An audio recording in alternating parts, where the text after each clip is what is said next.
Make sure you hit that subscribe button for my secondary channel. I'll be posting exclusive content there that you won't want to miss. कहा। ऋतिक की बात सुनकर भानु प्रताप भी मन ही मन shocked थे। हालांकि भानु प्रताप ने मैच नहीं देखा था, लेकिन उन्होंने सुना था कि इस वॉर टॉप प्लेस वास्तव में पृथ्वी के एक इंसान ने जीता था। इसके अलावा उस आदमी ने मिराज सेन को भी जान से मार डाला था। सचिन ने जो कुछ कहा उसके लिए उसे सजा मिलना सही है। तुम इसके लिए इतना परेशान ना हो, भानु प्रताप ने इस समय हल्के से कहा। अंकल, उसे मार डालिए।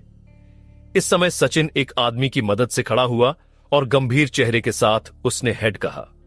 लगता है आप मरने की इच्छा रखते हो। ऋतिक पहले से ही सचिन से बहुत नाखुश था। इस समय उसने दोनों हाथों में डार्क एज भाला पकड़ रखा था और फिर सीधे उसे चार्ज किया। यह देखकर भानु प्रताप का रंग बदल गया। हालांकि वो जानता था कि सचिन आमतौर पर एक प्लेबॉय था, लेकिन वो हेड था और अगर सचिन को उसके सामने मार दिया गया तो यह कितना शर्मनाक होगा। उसके दाहिने हाथ की लहर के साथ उसके पीछे प्रताप परिवार की स्वॉर्ड सीधे उसके हाथ में उड़ गई। रुक जाओ। इस समय उसके हाथ में स्वॉर्ड उस स्ट्राइक का विरोध कर रही थी जो ऋतिक ने चार्ज किया था। डैंग। लेकिन उसी समय जब उसकी स्वॉर्ड ऋतिक द्वारा दागे गए डार्क एज भाले से टकराई तो उसे एक बेहद शक्तिशाली पावर का एहसास हुआ। यह कैसे हो सकता है? भानु प्रताप की आंखों का नजारा एकदम से बदल गया और अगले ही पल उनके हाथ में मौजूद स्वॉर्ड उनके हाथ से सीधे उड़ गई। अगले ही पल भाले की नोक उनकी गर्दन पर लग गई। अगली बार यह इतना आसान नहीं होगा। ऋतिक ने भानु प्रताप की ओर देखा और हल्के से कहा। अपनी गर्दन पर भाले की नोक पाकर भानु प्रताप के माथे से पसीना टपकने लगा।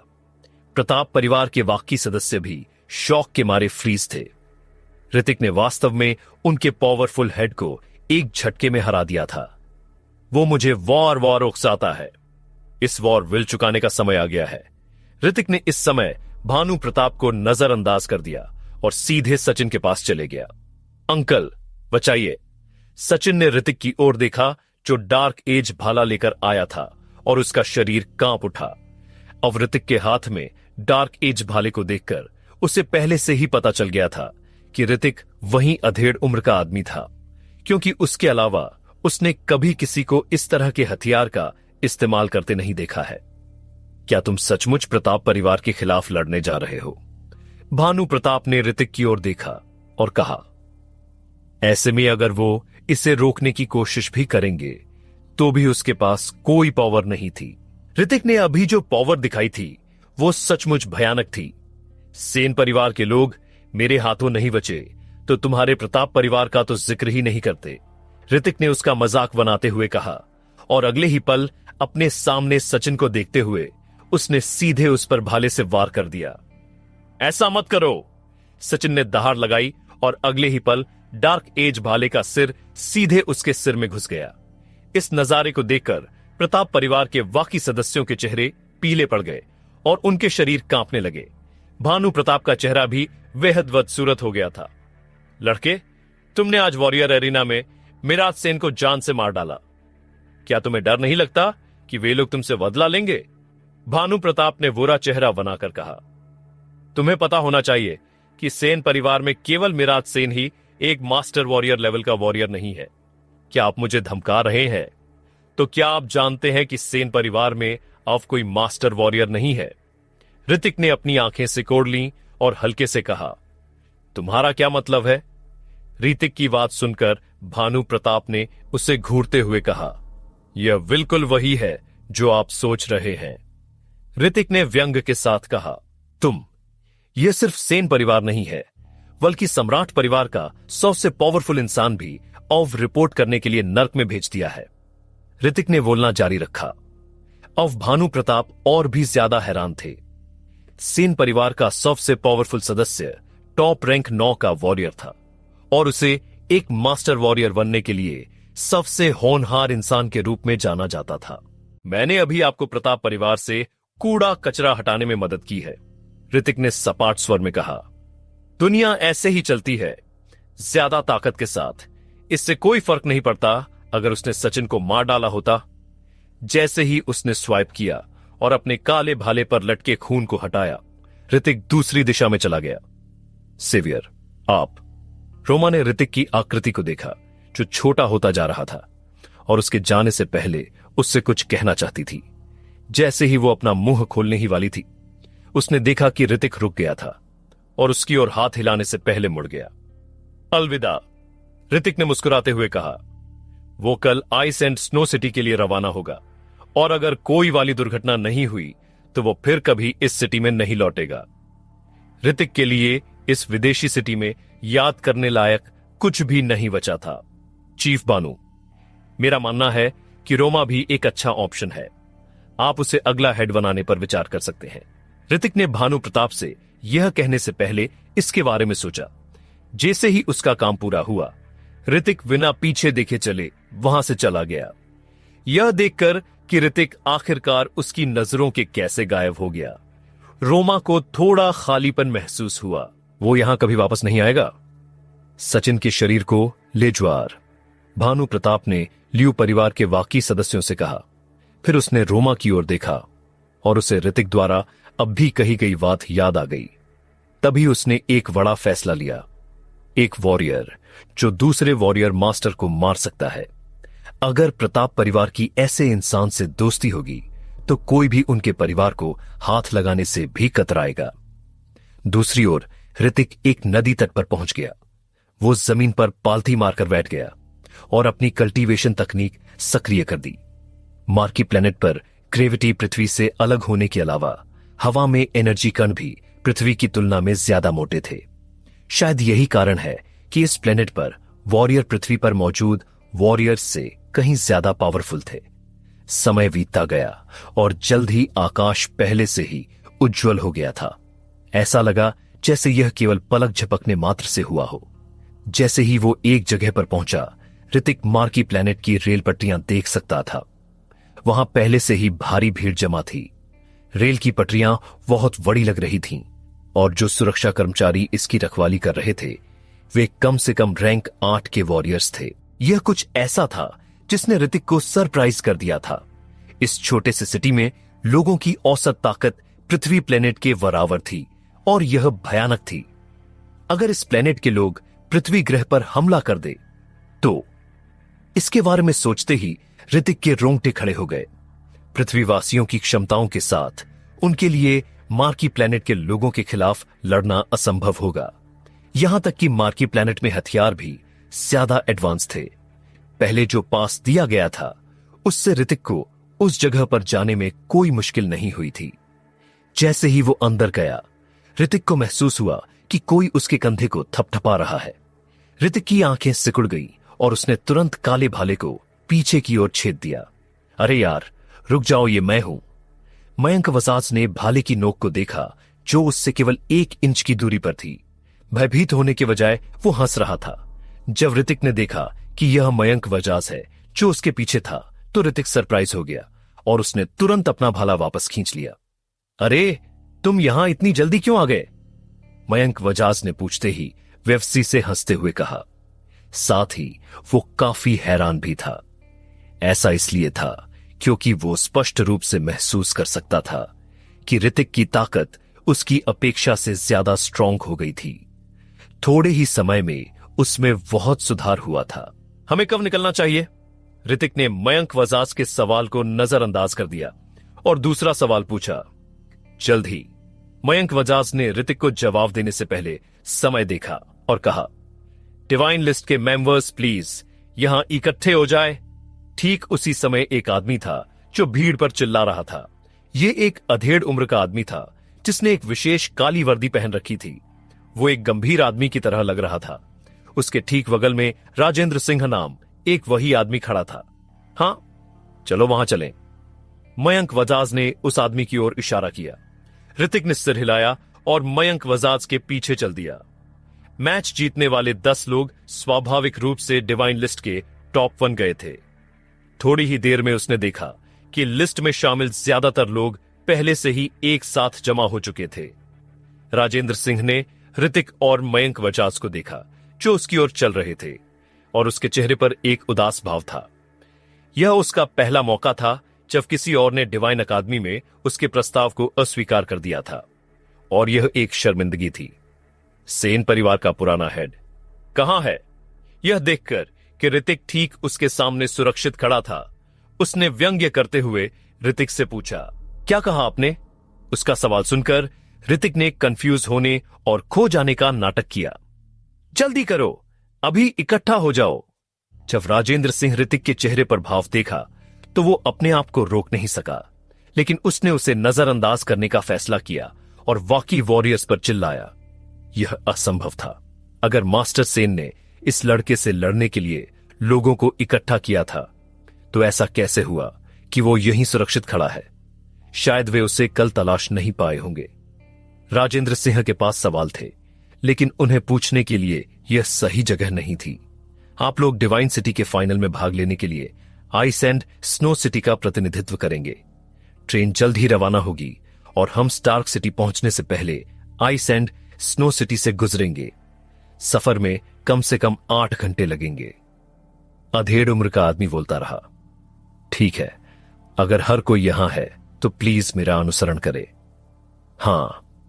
ट्रेन के गेट तक ऋतिक और कुछ वॉरियर्स के साथ कम से कम 7 वर्कर्स थे। क्या उनमें से बाकी लोग भी स्टार्क सिटी जा रहे हैं? ऋतिक ने देखा कि ट्रेन में बहुत सारे वॉरियर्स प्रवेश कर रहे थे, इसलिए उसने मयंक वजाद से पूछा। उनमें से कुछ आइस एंड स्नो सिटी की ओर जा रहे हैं, बाकी स्टार्क सिटी की ओर जा रहे हैं। मयंक की बात सुनकर ऋतिक ने अपना सिर हिला दिया। उनमें से बाकी लोग सामान्य यात्री सीट पर बैठे थे। वे बिल्कुल उन ट्रेनों की तरह थी जिन्हें उसने धरती पर देखा था। जहां तक ऋतिक की सीट की बात है, तो वो एक केबिन में थी और हर एक केबिन में 2 लोग बैठ सकते थे। स्टार्क सिटी लगभग आधे प्लेनेट की दूरी पर है। यही कारण है कि हमें सफर करने में इतना लंबा समय लगता है। मयंक वजाज ऋतिक के सामने अपने बीच में एक टेबल लेकर बैठा था। फिर ये लोग और क्राफ्ट का इस्तेमाल क्यों नहीं करते हैं? ऋतिक ने सवाल किया। मार्की प्लेनेट पर हवा में उड़ने वाले बड़ी संख्या में भयानक वीस्ट है, इसलिए हवाई यात्रा काफी खतरनाक होती है। मयंक वजाज ने ऋतिक को समझाया। ऋतिक ने अपना सिर हिलाया और केबिन के अंदर मिले कंप्यूटर से ज्यादा जानकारी तलाशना शुरू कर दिया। अगर तुम ज्यादा जानकारी देखना चाहते हो तो तुम यूनियन की वेबसाइट पर जा सकते हो। ऐसा लगा मानो मयंक वजाज को पता हो कि ऋतिक क्या चाह रहा है, और उसने ऋतिक से कहा, हमारे यूनियन में वेबसाइट पर जानकारी ज्यादा सटीक होती है क्योंकि सभी जानकारी इंटरनेट पर उपलब्ध नहीं है। मयंक ने कहा, तुम्हारे यहां भी कोई वॉरियर्स यूनियन है? ऋतिक ने हैरानी के साथ उससे सवाल किया। मुझे लगता है कि जब भी बड़ी संख्या में वॉरियर्स होंगे तो इस तरह की यूनियंस मिलेंगी। मयंक वजाज ऋतिक की तरह हैरान नहीं था और उसने मुस्कुराते हुए जवाब दिया। वेबसाइट क्या है? ऋतिक ने कहा। लाओ मैं कर देता हूं। मयंक वजाज ऋतिक के ठीक सामने कंप्यूटर की ओर चला गया। उसने वेबसाइट खोलने के लिए क्लिक किया और अपने अकाउंट में लॉग इन कर दिया। तुम मेरे अकाउंट का इस्तेमाल कर सकते हो, पैसों की चिंता मत करो, मयंक वजाज ने ऋतिक से स्माइल करते हुए कहा।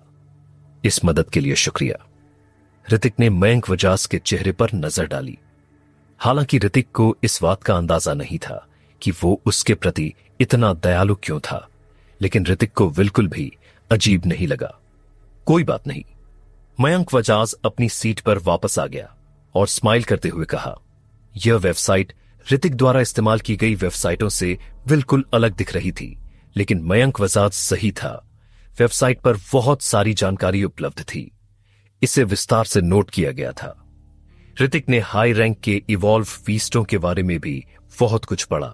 मार्की प्लेनेट पर रैंक 10 के इवॉल्व फीस्ट थे और उससे आगे उन्हें किंग ग्रिड, होली ग्रिड और गॉड ग्रिड में डिवाइड किया गया था। किंवदंती कहती है कि इस प्लेनेट पर इंसानों के आने से पहले यहां गॉड रैंक के इवॉल्व फीस्ट थे, लेकिन ये केवल किंवदंतियां थीं, क्योंकि किसी भी जीवित इंसान ने उन्हें कभी नहीं देखा था। जहां तक होली ग्रेड के वीस्टों की बात है, पूरे प्लेनेट पर केवल 3 ही थे और उनकी क्षमताएं लगभग एक रॉयल वॉरियर्स के समान ही थी। उसने जानकारी पढ़ना जारी रखा। ऋतिक चिंतित था क्योंकि इस प्लेनेट पर बहुत सारे इवॉल्व वीस्ट थे। साथ ही उन सभी के पास भयानक ताकत थी।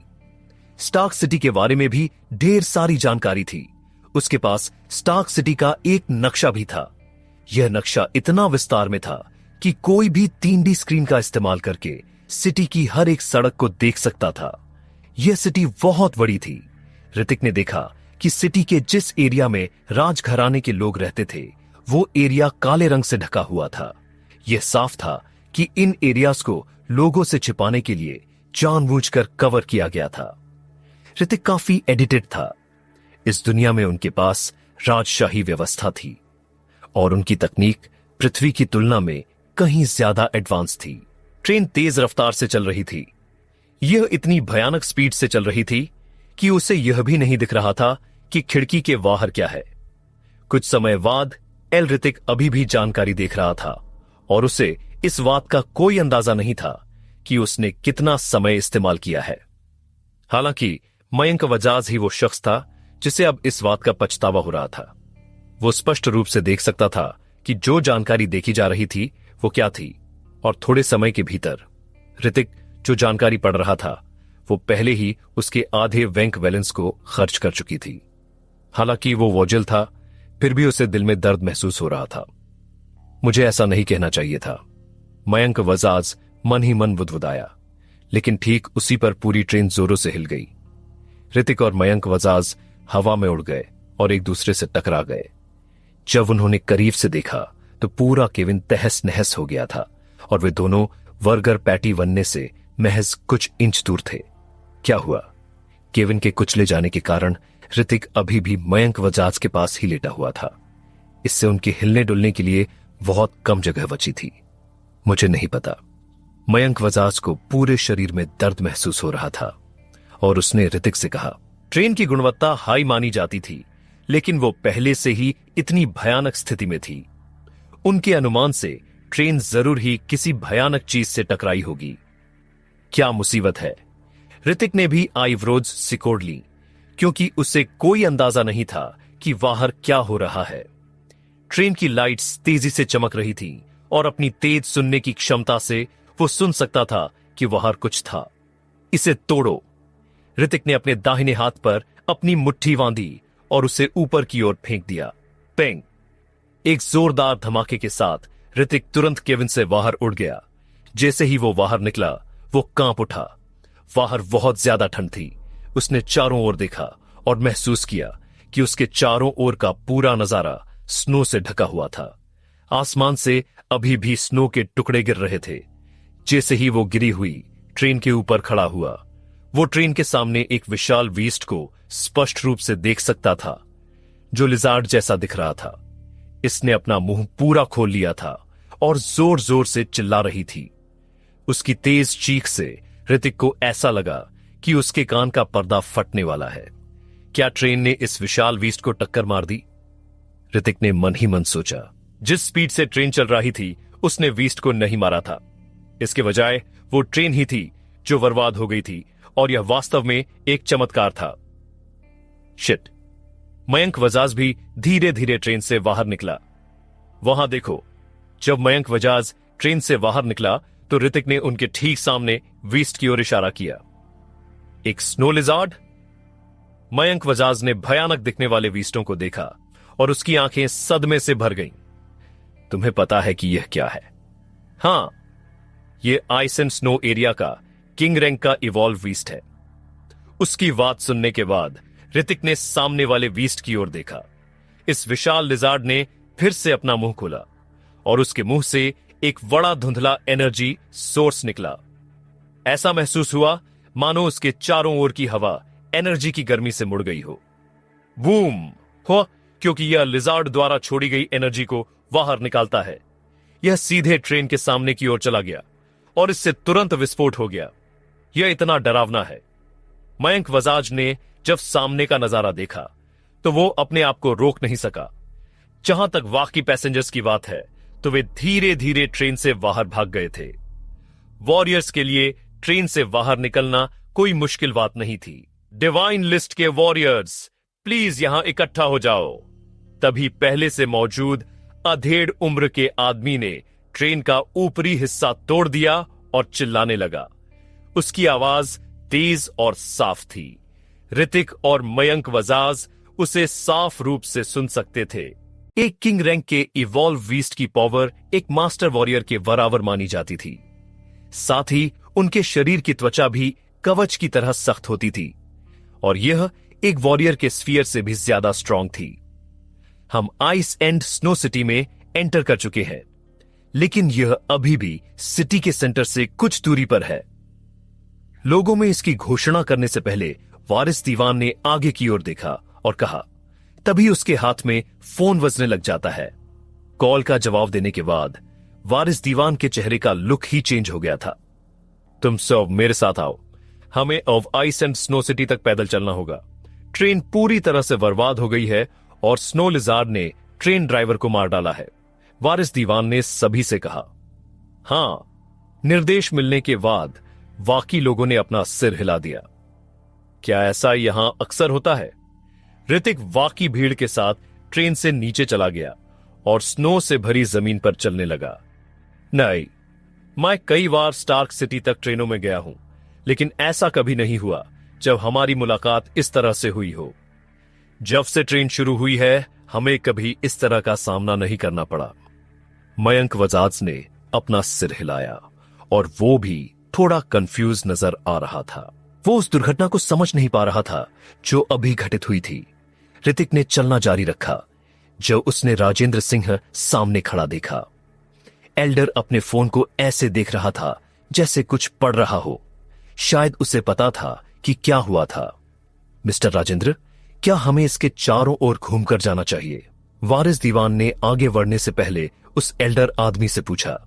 सवाल सुनने के बाद वो आदमी जो अपने फोन पर कुछ पढ़ रहा था अचानक रुक गया और जोर से हंसने लगा। हा हा हा हा हा। जो कुछ हो रहा था उससे पूरी भीड़ शॉक्ड थी। उन्हें कोई अंदाजा नहीं था कि राजेंद्र सिंह अचानक इस तरह का व्यवहार क्यों कर रहे थे। वारिस दीवान, क्या आप जानते हैं कि यह स्नो लिजार्ड अचानक यहां क्यों दिखाई दी? राजेंद्र सिंह उस विशाल लिजार्ड को घूरते रहे। वो अपना जबड़ा इधर उधर घुमा रहा था और ट्रेन को नष्ट कर रहा था। अपने विशाल आकार के कारण लिजार्ड डरावनी लग रही थी, लेकिन तुलनात्मक रूप से इसकी स्पीड काफी धीमी थी। क्यों? उनकी बात सुनकर वारिस दीवान भी दंग रह गए। उन्हें भी समझ नहीं आ रहा था कि यह जीव अचानक क्यों प्रकट हो गया। इतनी वॉर ट्रेंड्स लाने के बाद यह पहली बार था कि उसे ऐसी चीज का सामना करना पड़ा था। किसी को वॉरियर किंग की विरासत भूमि मिल गई। यह स्नो लिजार्ड उस जमीन से निकली है। राजेंद्र सिंह समझाते हुए धीरे से अपनी दाढ़ी को सहलाने लगे।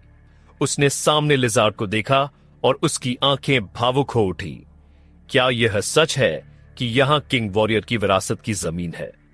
राजेंद्र सिंह जो कहा उसे सुनकर बाकी लोग भी उत्साहित हो गए। ऋतिक भी हैरान था। जब वो मार्की प्लेनेट पर पहुंचा था तो उसने केवल विरासत भूमि शब्द ही सुना था, कुछ ऐसा जो उसने अभी अभी इंटरनेट से पढ़ा था। किंग रैंक और उससे ऊपर के वॉरियर्स को एक जगह दी जाती थी जहां वे अपने आप को इवॉल्व करते थे। ये वॉरियर मरने से पहले अपने सभी नोट्स और वॉरियर स्किल उसी जगह पर छोड़ जाते थे। ऋतिक जैसे वॉरियर्स के लिए जमीन का वो टुकड़ा पाना और वॉरियर किंग की स्किल्स और कल्टीवेट तकनीक को विरासत में पाना एक सपना था। किंग वॉरियर इस प्लेनेट पर एक पावरफुल इंसान माना जाता था। ऐसा कहा जाता है कि मार्की प्लेनेट का किंग भी रॉयल वॉरियर था। वहां कई वॉरियर्स ऐसे भी थे जिन्हें यह न्यूज मिली थी। ऋतिक और वाकी वॉरियर्स जो देख रहे थे, उन लोगों ने मशीनरी पर सवार बहुत सारे वॉरियर्स को विशाल लिजार्ड की ओर भागते हुए देखा था। लेजर तोप तैयार करो। ऋतिक ने पलटकर पीछे देखा। वहां कुछ पावरफुल वॉरियर्स थे जो तोपें लिए हुए थे। जैसे ही तोपें दागी गईं, उसमें से भारी मात्रा में एनर्जी निकलने लगी। पेंग! जल्द ही तेज विस्फोट के साथ भयानक लेजर किरणें लिजार्ड की ओर जाने लगी। वो तुरंत स्नो लिजार्ड पर जा गिरी। गर्जन! लिजार्ड पर विशाल लेजर बीम्स गिरी और वो तुरंत जोर जोर से दहाड़ने लगी, जिससे वो कुछ कदम पीछे हट गई। हालांकि स्नो लिजार्ड घायल नहीं हुई थी। इसकी त्वचा इतनी मोटी थी कि इसमें कुछ भी घुसना संभव नहीं था। वहां पर भयानक दिखने वाले हथियारों के साथ बड़ी संख्या में वॉरियर्स भी थे जो स्नो लिजार्ड की ओर दौड़ रहे थे और उस पर लगातार हमला कर रहे थे। आयरन सोल्जर्स, हंटर सोल्जर्स सेना, God penalty guild. Mayank Bajaj ने अलग अलग वर्दी में वॉरियर्स को देखा और उसका लोगो पढ़ने लगा। उन्हें एक साथ इकट्ठा देखकर वो काफी ज्यादा सरप्राइज रह गया। वे सभी पावरफुल वॉरियर्स यूनियन सोल्जर्स थे और यह एक चमत्कार था कि वो उन्हें यहां देखा जा रहा था। सुपर आई को एक्टिवेट करते हुए ऋतिक ने भी अपनी आंखें सिकोड़ लीं। वो स्पष्ट रूप से महसूस कर सकता था कि उनमें से ज्यादातर रैंक 9 के वॉरियर्स थे और उनमें मास्टर वॉरियर्स भी थे। ये इस सिचुएशन तक कैसे पहुंच गया कि रैंक 9 का वॉरियर भी उतना खास नहीं रहा। अगर ये लोग पृथ्वी ग्रह पर होते तो वहां के लोग तो शॉक्ड ही रह जाते। ऋतिक ने मन ही मन कहा, रैंक 9 के वॉरियर्स, जिन्हें पृथ्वी पर सबसे स्ट्रांग वॉरियर के रूप में भी जाना जाता था, वो यहां पर कमजोर माने जाते थे। हम यहां उनमें से बहुत सारे हैं। जब राजेंद्र सिंह वॉरियर्स की संख्या देखी तो उनके चेहरे का भाव बदसूरत हो गया। विरासत भूमि में केवल सीमित मात्रा में खजाने होते थे। यहां इतने सारे लोगों के होते हुए उसके लिए किसी भी चीज पर हाथ डालना असंभव होगा। हमें भी चलना चाहिए, राजेंद्र सिंह ने अपना सिर हिलाते हुए कहा। जल्दी करो, यह हमारे लिए एक दुर्लभ अवसर है। वारिस दीवान भीड़ की ओर मुड़े और उन्होंने राजेंद्र सिंह का पीछा करते हुए कहा। ऐसे समय में हर कोई स्वार्थी था। यह एक किंग वॉरियर की विरासत भूमि थी। यह मुमकिन था कि वहां पर काफी ज्यादा पावरफुल तकनीकें और स्किल्स होंगी। क्या हमें स्नो लिजार्ड को मार देना चाहिए? जब उसने यह सवाल किया तो ऋतिक अभी भी लिजार्ड को देख रहा था। यह एक किंग रैंक का इवॉल्व फीस्ट था।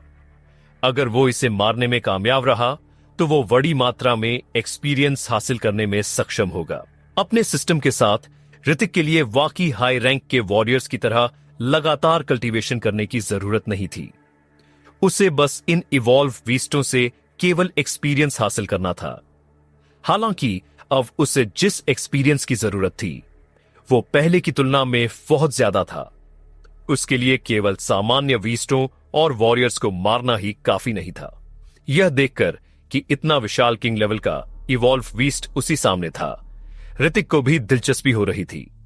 बेहतर होगा कि तुम स्वयं स्नो लिजार्ड को मारने के बारे में न सोचें। यह चीज कुछ भी नहीं है जिससे हम निपट सकते हैं, भले ही मास्टर वॉरियर्स ही क्यों ना हो। तुम इसे अकेले नहीं कर पाओगे।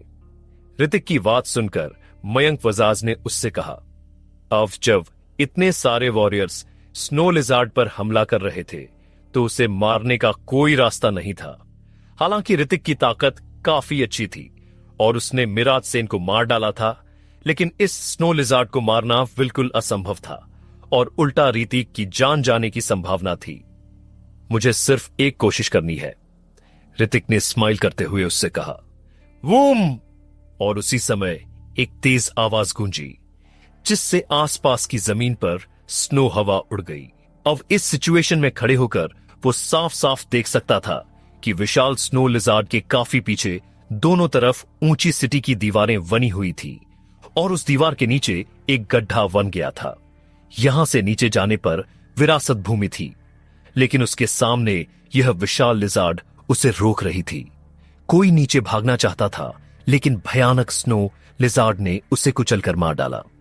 यहां तक कि एक रैंक 9 के वॉरियर के ऊपर लिजार्ड का पैर रखे जाने से वो वॉरियर सीधे कुचल दिया गया और मारा गया। इस बीस्ट की पावर बहुत प्रबल थी, लेकिन अगर हम वहां चले भी जाएं तो भी हम वहां नहीं पहुंच सकते, ऋतिक ने चलते हुए कहा। जब वे लोग स्नो लिजार्ड को मार डालेंगे हम वहां जा सकते हैं। जब वो सामने की ओर चल रहे थे तो वारिस दीवान ने अपना हाथ लहराया और कहा।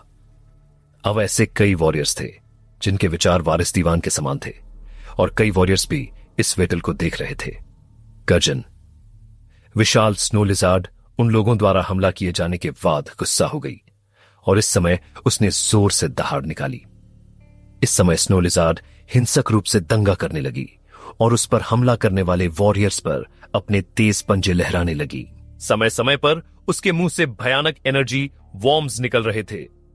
इन एनर्जी वॉर्म्स के प्रभाव से आसपास की जमीन पर बड़ी संख्या में गड्ढे हो गए थे। बड़ी संख्या में वॉरियर्स ने एक के बाद एक हमला किया और सभी प्रकार के स्किल का इस्तेमाल किया गया जो बेहद पावरफुल थे। ऋतिक, जो वहां की स्थिति पर ध्यान दे रहा था, उसने इस समय डार्क एज भाले को कसकर पकड़ लिया। वो अब और नहीं रुक सकता था और लड़ने के लिए वहां जाना चाहता था, क्योंकि उसने पाया कि स्नो लिजार्ड में फायर टाइप की स्किल के प्रति कमजोर प्रतिरोध होता है। वहां पर एक वॉरियर की फायर टाइप स्किल के हमले से स्नो लिजार्ड की त्वचा पर कुछ निशान दिखाई देने लगे थे। ऐसा लगता है जैसे इसकी कमजोरी आग है। ऋतिक ने मन ही मन कहा, चलो सव, पहले ट्रेन में छिप जाओ। वारिस दीवान ने ऋतिक और उसके पीछे मौजूद बाकी लोगों की ओर देखा और जोर से कहा।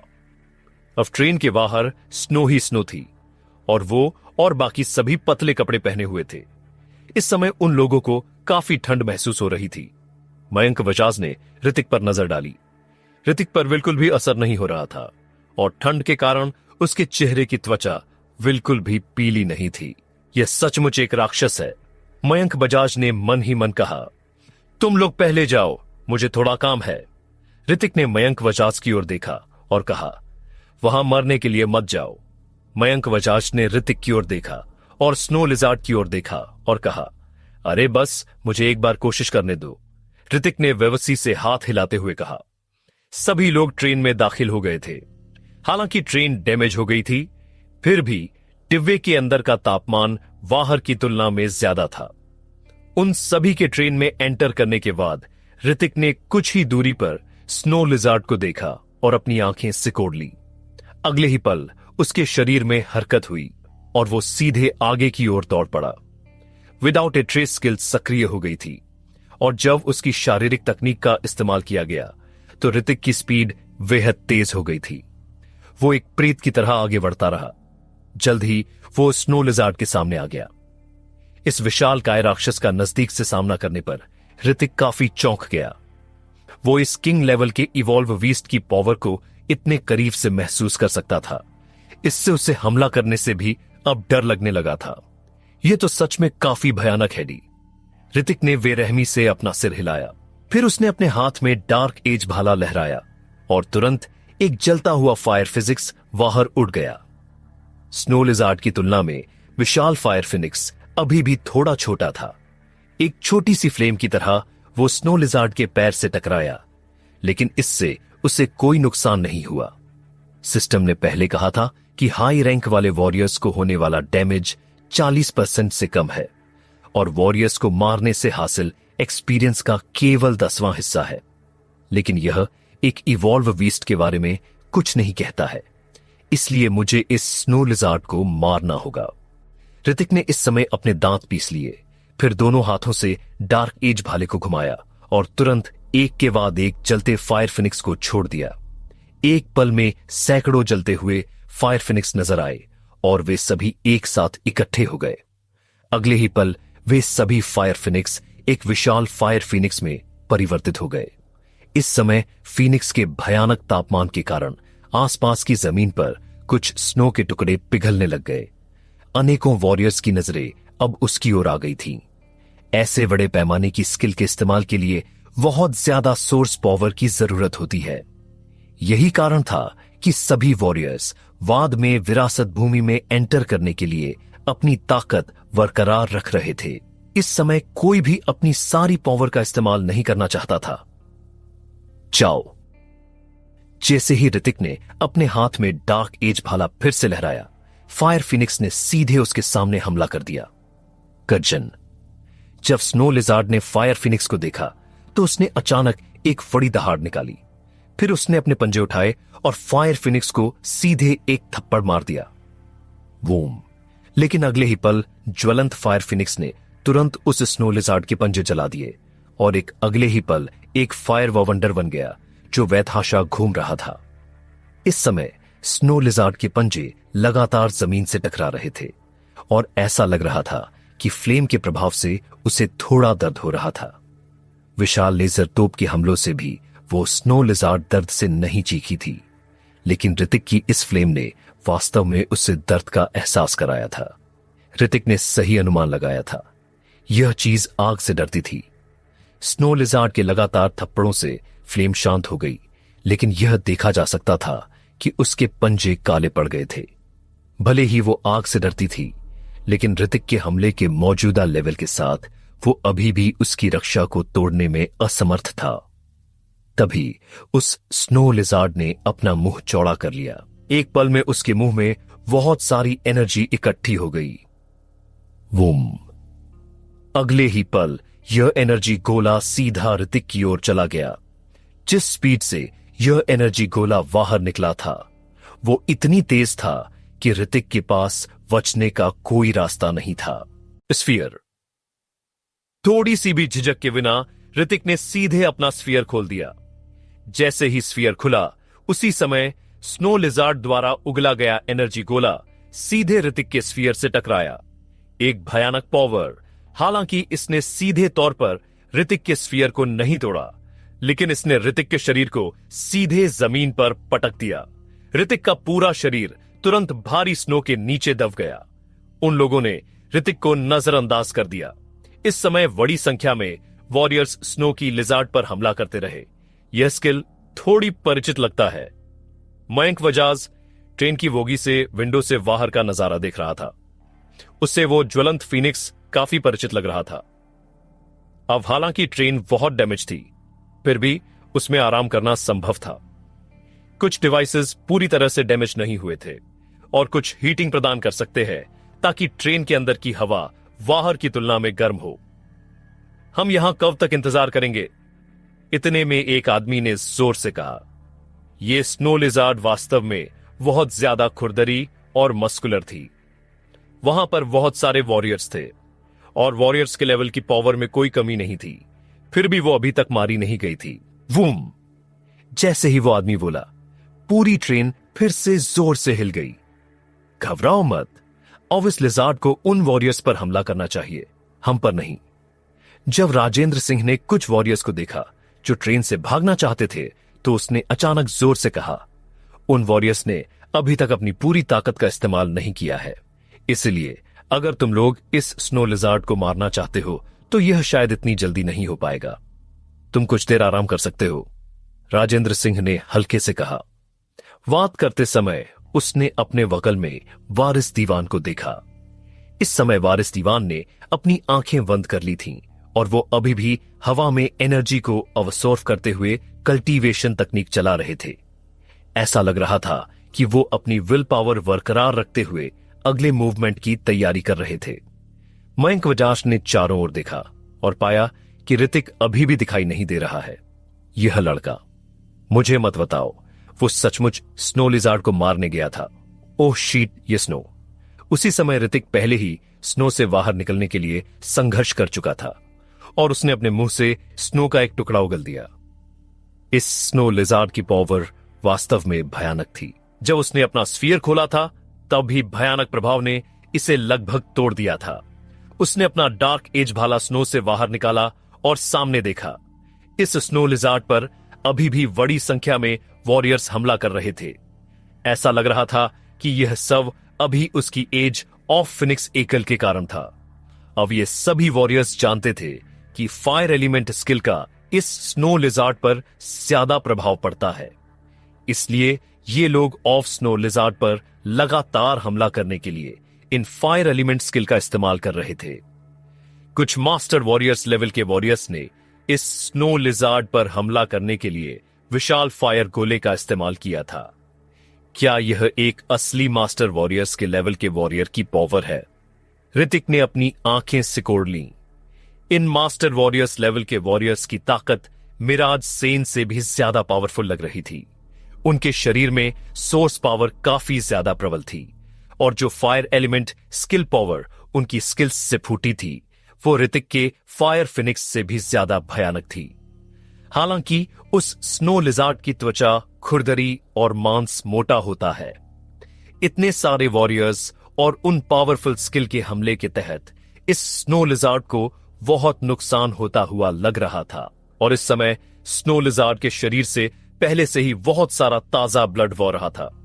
नहीं, मुझे इस स्नो लिजार्ड को स्वयं ही मारना होगा। ऋतिक अपने दोनों हाथों में डार्क एज भाला पकड़कर सीधे आसमान की ओर इशारा करते हुए स्नो से ऊपर चढ़ गया। वुम! बहुत जोर की आवाज हुई और उसी समय भाले की नोक से आग की बहुत सी लपटें निकलने लगीं।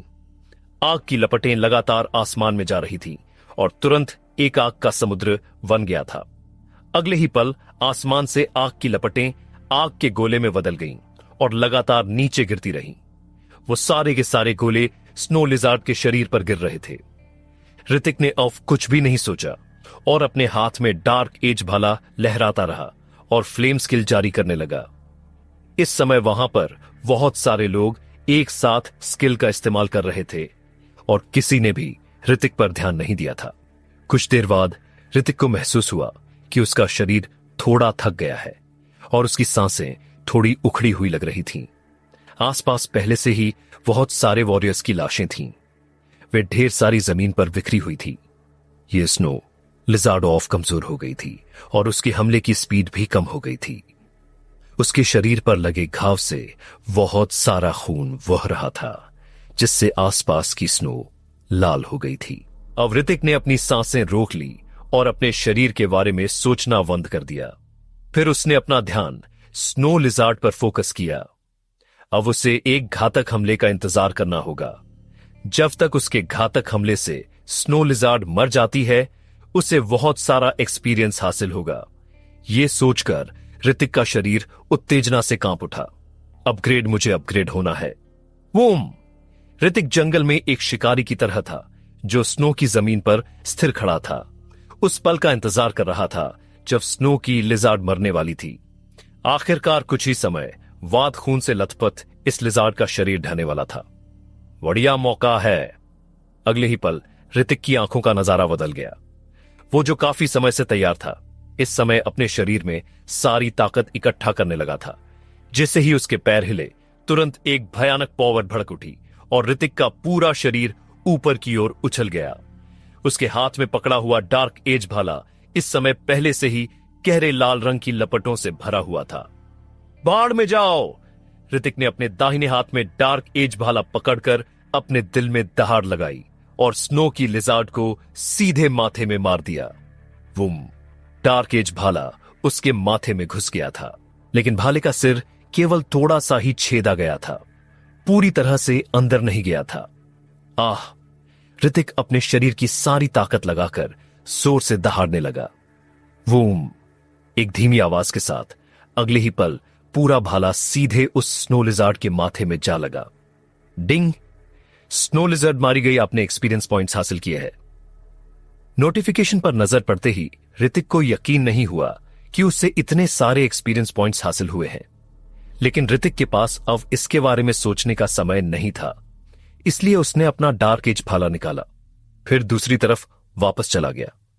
देखो, वो स्नो लिजार्ड मार दी गई है। ट्रेन के अंदर मयंक वजास के वकल में बैठे एक वॉरियर ने तेज आवाज सुनी। फिर वो तुरंत बाहर देखने के लिए दौड़ा। तभी उसे जमीन पर पड़ी स्नो लिजार्ड दिखाई दी। क्या सच में? उसकी बात सुनकर मयंक वजास भी चौंक गया और इस समय वो और बाकी लोग एक ही समय में बाहर भागने लगे। न केवल वे लोग, बल्कि ट्रेन में छिपे कुछ वॉरियर्स भी बाहर भागे और दूर का नजारे देखने लगे। लगभग 3 घंटे तक कई वॉरियर्स के हमले के बाद आखिरकार विशाल और भयानक स्नो लिजार्ड जमीन पर गिर गई थी। अभी वहां मत जाओ! जब राजेंद्र सिंह ने अपने बगल में खड़े वॉरियर्स को करीब आने की कोशिश करते हुए देखा तो उसने जोर से कहा। जब हर कोई हैरान था, तभी सामने से एक और बड़े धमाके की आवाज आई। इस बार यह स्नो लिजार्ड की नहीं, बल्कि वॉरियर्स की आवाज थी। इस समय जब मयंक बजाज ने सामने की ओर देखा तो वो स्पष्ट रूप से देख सकता था कि स्नो लिजार्ड की हत्या में भाग लेने वाले वॉरियर्स किसी कारण से लड़ रहे थे। आखिर इन लोगों के साथ क्या हो रहा है? जब एक वॉरियर ने यह नजारा देखा तो वो जोर से बोले बिना नहीं रह सका। अब आगे की लड़ाई और अराजक हो गई थी। यह लिजार्ड के जीन क्रिस्टल के लिए लड़ रहे हैं। वारिस दीवान के चेहरे पर कोई एक्सप्रेशन नहीं थे और उन्होंने सभी से कहा। वही इधर ऋतिक की भी सांसें फूलने लगी थी। वो जानता था कि एक बार जब यह स्नो लिजार्ड मर जाएगी तो वॉरियर्स के बीच इस तरह की लड़ाई निश्चित रूप से छिड़ जाएगी। आखिरकार यह एक किंग लेवल की स्नो लिजार्ड थी और इसके जीन क्रिस्टल भी बहुत पावरफुल होंगे। ऐसे बहुत से लोगों को इस टाइप के जीन क्रिस्टल की जरूरत थी।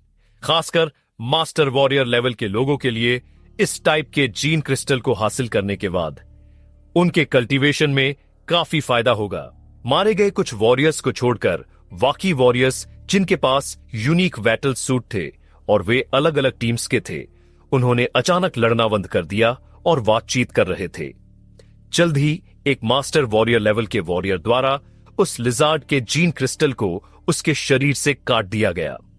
जीन क्रिस्टल स्नो व्हाइट था और जैसे ही उन्होंने इसे बाहर निकाला, ऋतिक को इससे आने वाली एनर्जी के उतार चढ़ाव का एहसास हो रहा था। इसमें सच में काफी पावर है। ऋतिक ने उस जीन क्रिस्टल को देखा और उसकी आंखों में एक उग्र भाव था। हालांकि वहां पर कई सारे मास्टर वॉरियर्स थे, इसलिए इस समय ऋतिक उसे छीनने की हिम्मत भी नहीं कर सकता था। स्नो लिजार्ड के शरीर का हर एक पार्ट एक कीमती खजाना था। जल्द ही ऋतिक ने कई विशाल ट्रांसपोर्ट गाड़ियों को आते देखा जो स्नो लिजार्ड के शरीर को ले जा रहे थे। क्योंकि इस स्नो लिजार्ड का शरीर बहुत सख्त था, अगर इसे यहां डिवाइड किया जाता तो इसमें बहुत समय लगता। ऋतिक ने एक बार यहां की स्थिति देखी और वो वापस जाने लगा। चलते चलते ऋतिक ने मन ही मन सिस्टम चेक किया। उसने अभी अभी जो एक्सपीरियंस हासिल किया था वो इतना ज्यादा था कि वो और भी ऊपर उठ गया था। Level 48, experience points 0 out of 500 billion, power 1851, physique 995, speed 710, skill super eye, fury, एल्यूजिकेट, इमेजमरियर, heavenly array, reset, power of stars, golden body immortality. Anger points 0 out of 100, potential points 48, post rank 9 warrior. System panel को देखते हुए ऋतिक ने कुछ देर सोचा और अपनी फिजिक को 1000 पॉइंट्स तक बढ़ाने के बाद उसने अपनी पावर एबिलिटी को बढ़ाना जारी रखा। अरे तुम लोग अभी भी यहां हो? ऋतिक पीकर से घूमकर मयंक बजाज के पीछे से आया और जानबूझकर मयंक बजाज से कहा, तुम अभी कहां गए थे? ऋतिक को पीछे से आते देख मयंक बजाज एक पल के लिए सरप्राइज रह गया। ऋतिक के इतने लंबे समय तक गायब रहने के बाद उसने सोचा कि ऋतिक वास्तव में स्नो लिजार्ड की हत्या में भाग लेने वाला था। यहां का नजारे बहुत अच्छा है।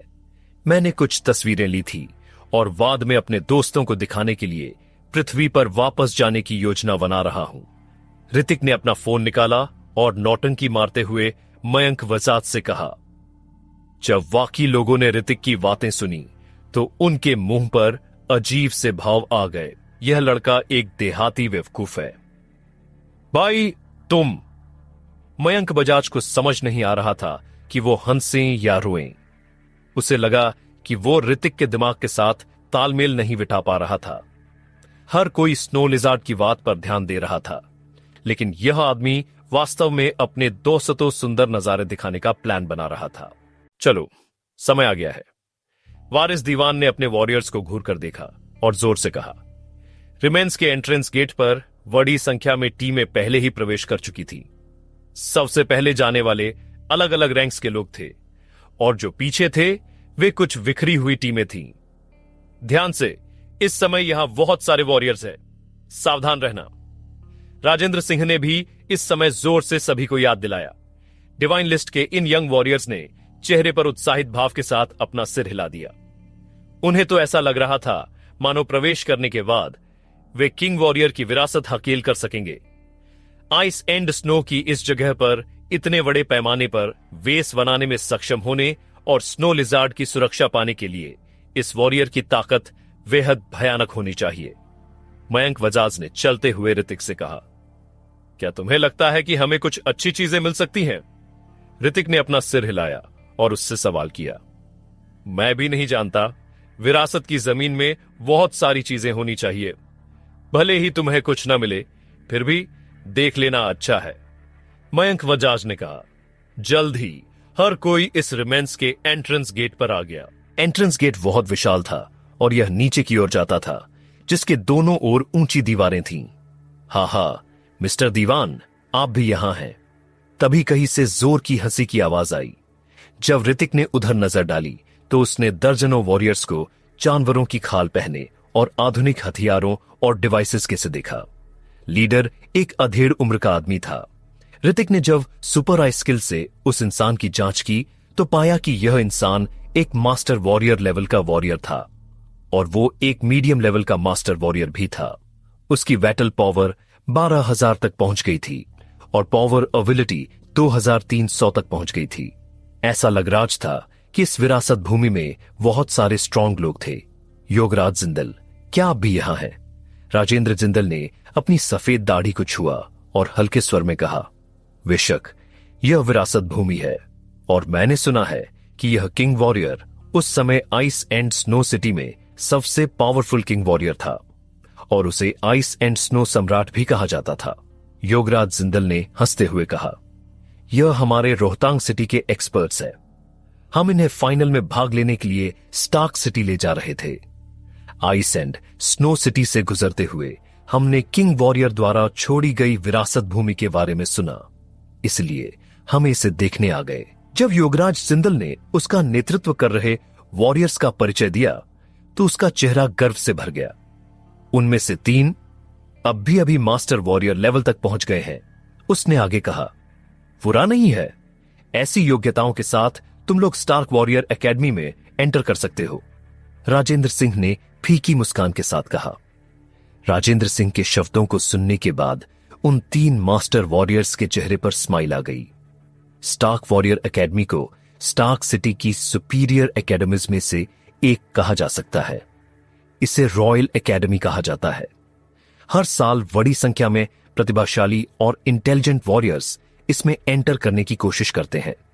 इसके अलावा वहां पर किंग लेवल के वॉरियर्स प्रोफेसर थे। वैसे इस साल की लिस्ट के टॉप की पावर क्या है? योगराज जिंदल ने इस समय मुस्कुराते हुए कहा, बस औसत है। राजेंद्र सिंह ने हल्के से कहा। वो ऋतिक से बहुत नाखुश था और इस वक्त उसने ऋतिक का नाम तक नहीं लिया। ऋतिक की नजर भी इन वॉरियर्स पर थी। रोहतांग सिटी की 10 प्रतिभाएं डिवाइन सिटी की 10 प्रतिभाओं के समान होनी चाहिए। ये सभी लोग लगभग 24 साल के थे और उनकी ताकत भी बहुत स्ट्रांग थी। 100 से कमजोर रैंक 9 थी और 3 तो मास्टर वॉरियर लेवल के वॉरियर्स थे, लेकिन ऐसा लगता था कि उन्हें अभी अभी मास्टर वॉरियर्स के रूप में अपग्रेड किया गया था और उनकी ताकत बहुत स्ट्रांग नहीं थी। कम से कम वे लोग मिराज सेन से कमजोर थे। उसी समय कई वॉरियर्स आए और राजेंद्र सिंह का स्वागत करने लगे। ऐसा लग रहा था कि यह बूढ़ा राजेंद्र सिंह बहुत से लोगों को जानता था। चलो अंदर चलते हैं। तभी वारिस दीवान ने इस समय जोर से कहा। उसकी बात पर राजेंद्र सिंह ने अपना सिर हिलाया। फिर उसने ऋतिक और अपने पीछे मौजूद बाकी लोगों की ओर हाथ हिलाकर चलने का इशारा किया। ये सभी वॉरियर्स विरासत भूमि पर थे और उनके चेहरों पर अभी भी उत्साह था।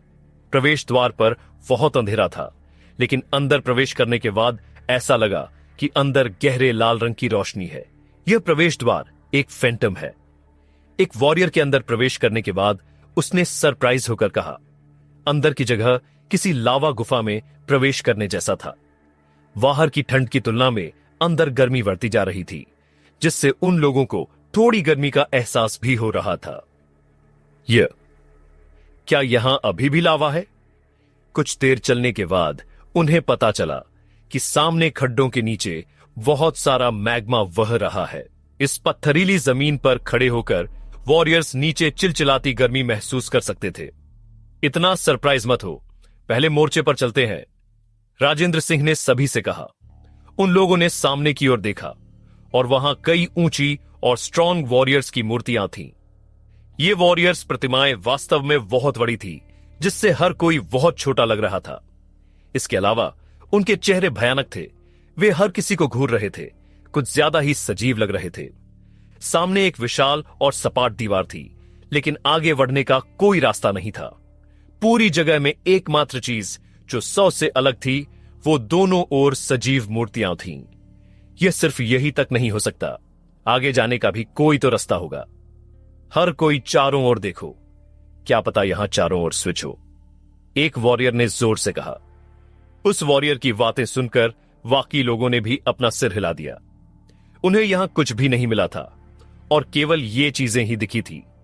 ऋतिक ने भी इधर उधर देखा, लेकिन उसे कुछ भी अजीब नहीं लगा, दिलचस्प। ऋतिक ने अपनी आंखें सिकोड़ ली। फिर उसने सुपर आई एक्टिवेट की और आसपास नजर घुमाने लगा। सुपर आई का यूज इतना सरल नहीं था। यह न केवल लोगों की एबिलिटीज की जांच करने में सक्षम था, बल्कि वाकई चीजों की भी जांच करने में सक्षम थी। संकेत एबनॉर्मल। जब उन मूर्तियों को सुपर आई से स्कैन किया गया तो ऋतिक के दिमाग में ऐसे शब्द आए, एबनॉर्मल? एबनॉर्मल का क्या मतलब है? ऋतिक अवाक रह गया, लेकिन सुपर आई ने बस इतना ही बताया था। ऐसा लग रहा था कि इन मूर्तियों में कुछ तो खास था। उसी समय एक वॉरियर ने मूर्ति के सिर की ओर देखा, जैसे उसे कुछ मिल गया हो, और उसकी आंखों में उग्रता दिख रही थी। अगले ही पल उसका शरीर उछल गया और वो हाथ बढ़ाकर उसे पकड़ने ही वाला था। इस पर एक स्किल कार्ड है। उस वॉरियर की हरकतों को देखकर एक वाकी वॉरियर तुरंत चिल्लाया। जैसे ही उसने ये शब्द कहे, उसी पल वाकी वॉरियर्स ने भी तेजी से रिएक्शन दी। इन पत्थर की मूर्तियों की सतह कुछ पीली चट्टानों से बनी हुई लग रही थी, लेकिन करीब से निरीक्षण करने पर माथे पर एक स्किल कार्ड के आकार का बहुत हल्का निशान प्रतीत हो रहा था। वो वॉरियर जिसने सबसे पहले उस स्किल कार्ड को खोजा था, वो तुरंत ऊपर उछला और सीधे अपना हाथ बढ़ाकर उस मूर्ति के माथे पर जोर से थप्पड़ मारा और एक स्किल कार्ड तुरंत नीचे गिर गया। Purple gold skill card. इस स्किल कार्ड से पर्पल गोल्डन रोशनी देखकर आसपास के वॉरियर्स को तुरंत जलन होने लगी। इस टाइप की पावरफुल स्किल एक स्ट्रांग वॉरियर भी उतनी आसानी से नहीं सीख सकता था। केवल किंग रैंक के वॉरियर्स भी उसमें पूरी तरह से महारत हासिल कर सकते थे। इसके अलावा पर्पल गोल्ड स्किल कार्ड की दुर्लभता भी बहुत ज्यादा थी और कीमत भी बहुत महंगी थी। यह पर्पल गोल्ड स्किल कार्ड है। आसपास के सभी वॉरियर्स उत्साहित हो गए। चलो चले यहां से। ऋतिक ने अपनी आवाज धीमी की और मयंक से कहा। मयंक वजाज चौंक किया और इससे पहले कि वो होश में आता, ऋतिक पहले ही पीछे हट गया था। उसी समय सामने वेटल छिट चुका था। वो वॉरियर जो इस पर्पल गोल्डन स्किल कार्ड को हासिल करने वाला पहला इंसान था। इससे पहले कि स्किल कार्ड उसके हाथ में लगता, उसके शरीर को दूसरे वॉरियर्स द्वारा सीधे आधे में काट दिया गया था। यह मेरा है। जिस वॉरियर ने उसे मारा वो हंसा और पर्पल गोल्ड स्किल कार्ड को छीन लिया, लेकिन वो ज्यादा देर तक नहीं हंस पाया और उसका सिर काट दिया गया। एक पल में नजारे में अराजकता फैल गई। यह बहुत डरावना है। मयंक वजाज के ऋतिक के पास वापस आने के बाद उसने हल्के डर के साथ कहा, जैसा कि कहा जाता है, लोग धन के लिए मरते हैं और पक्षी भोजन के लिए मरते हैं, और यह यहां साफ साफ व्यक्त किया गया है। हम्फ। वारिस दीवान ने इस समय ठंडी सांस ली और वहां से चले गए। यह पर्पल गोल्डन स्किल कार्ड उसे प्रेरित करने के लिए काफी नहीं था। क्या करे अब? ऋतिक ने यह नजारा देखा और फिर मयंक से कहा, क्यों, तुम इसे भी हथियाना चाहते हो? वहां लड़ने वाले सभी मास्टर वॉरियर लेवल के वॉरियर्स है, ऋतिक ने हल्के से कहा। सभी वॉरियर्स मूर्ख नहीं थे। कम ताकत वाले कुछ वॉरियर्स भी ऋतिक की तरह पीछे हट गए थे। अभी वहां खड़े होकर भले ही किसी का पर्पल गोल्ड स्किल कार्ड छीनने का इरादा ना हो, बाकी लोग तो यही सोचेंगे कि वो ऐसा इसलिए कर रहे थे ताकि मौका मिलने पर वॉर कर सके। तभी ऋतिक ने थोड़ा सी आईब्रोज सिकोड़ ली। उसे लगा कि चीजें थोड़ी अजीब लग रही हैं। जब उन सभी लोगों का ध्यान पर्पल गोल्ड स्किल कार्ड को हथियाने पर था, तो ऋतिक की नजर उन मूर्तियों पर टिकी थी। क्या तुमने कुछ अजीब आवाजें सुनी? ऋतिक ने अपनी आंखें सिकोड़ लीं और मयंक कहा, वो आवाज क्या थी? मयंक वजाज एक पल के लिए चौंक और उसने ऋतिक से सवाल किया। फिर वो शांत हो गया और लड़ाई के अलावा अपने आसपास की आवाजों को ध्यान से सुनने लगा। ऐसा लगता है किसी चीज के पलटने की आवाज है। सावधान। जैसे ही मयंक वजाज के शब्द गिरे, वारिस दीवान को कुछ पता चला और उन्होंने राजेंद्र सिंह से कहा। राजेंद्र सिंह ने अभी अभी एक वॉरियर को मार डाला था और पर्पल गोल्डन स्किल कार्ड हासिल कर लिया था। इस समय जब उसने वारिस दीवान की आवाज सुनी तो वो तुरंत होश में आ गया। ऊपर देखा तो एक विशाल हाथ उसकी ओर आ रहा था। राजेंद्र सिंह की आंखों की पुतलियां अचानक से सिकुड़ गई। वो तेजी एक और मूव हुआ और वो इससे बचने में कामयाब रहा। आखिरकार वो एक चरम मास्टर वॉरियर लेवल का वॉरियर था और उसकी रिएक्शन की गति बहुत तेज थी। वूम, और उस विशाल हाथ ने सीधा जमीन पर हमला किया और अचानक एक बड़ी आवाज गूंज उठी। ध्यान से देखने पर पता चला कि हमला करने वाली तो मूर्ति ही निकली। मूर्ति चल रही है। इस समय आसपास के वॉरियर्स को पहले ही इस नजारे का पता चल गया था और उनके चेहरे सदमे से भरे हुए थे। और उसी समय आसपास की सभी मूर्तियां धीरे धीरे हिलने लगी। मूर्तियों पर लगी चट्टानें अवगिरने लगी थीं। ऐसा लग रहा था कि इन जेंट्सों ने काले कवच पहने हुए थे और कुछ रोशनी के तहत उनमें से हल्की लिंग रिफ्लेक्ट हो रही थी। क्या यह एक AI रोबोट है? इस समय ऋतिक ने अपनी भव्य सिकोड़ ली और उसी समय इन विशाल मेटल जेंट्स ने अपनी विशाल मुट्ठियां लहरानी शुरू कर दी और आसपास के वॉरियर्स पर हमला कर दिया। हर बार जब उन्होंने हमला किया तो आसपास की जमीन जोर से हिल गई। भागो! इस समय वारिस दीवान के एक्सप्रेशन एकदम से बदल गए और उन्होंने जल्दी से कहा, हमें भागने की जरूरत नहीं है। लेकिन जैसे ही उनकी बात खत्म हुई, ऋतिक ने अपना सिर हिलाकर कहा, क्या तुम जानते हो कि यह बहुत खतरनाक है और इन मेटल जेंट्स की पावर तुम्हारी कल्पना से परे है।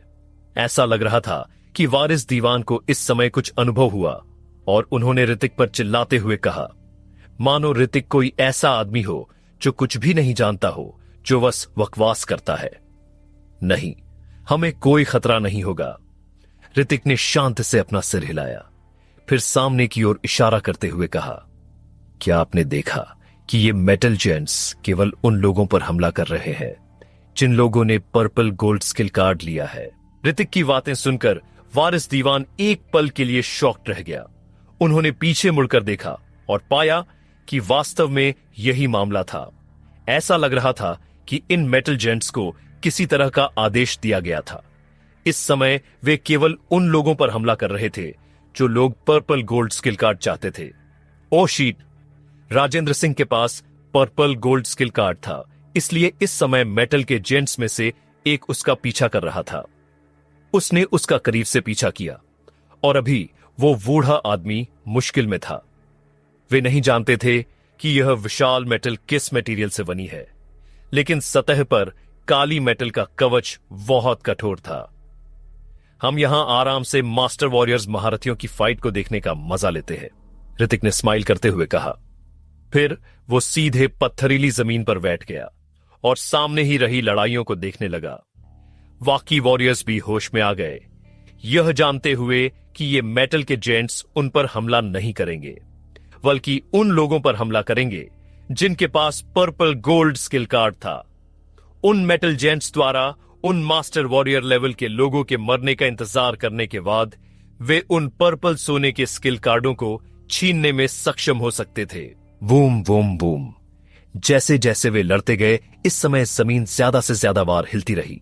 फाइट के कारण जमीन पर कई गड्ढे भी हो गए थे। हा, नरक में जाओ।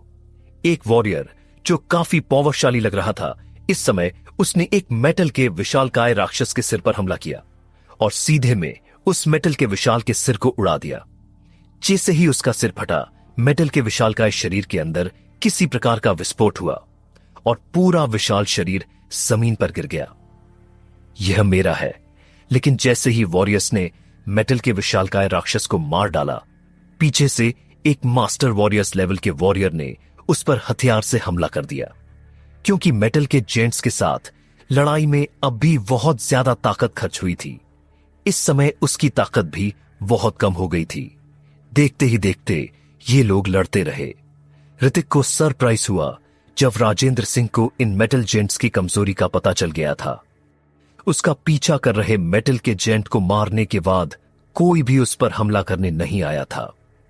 समय तेजी से बीत गया और इन 10 पर्पल गोल्डन लेवल के स्किल कार्डों पर अलग अलग वॉरियर्स ने कब्जा कर लिया।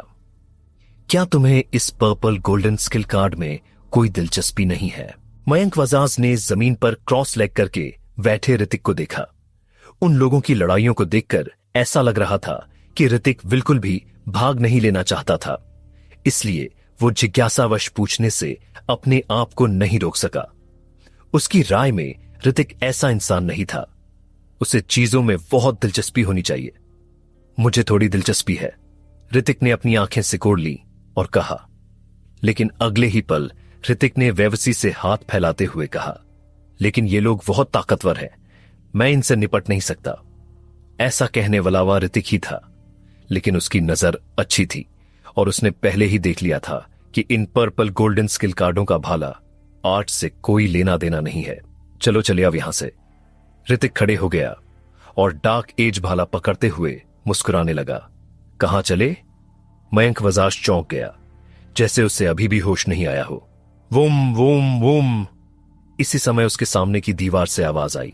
जल्द ही यह स्पष्ट रूप से देखा जा सकता था कि दीवार धीरे धीरे सरक रही थी, जिससे एक नया रास्ता सामने आ रहा था।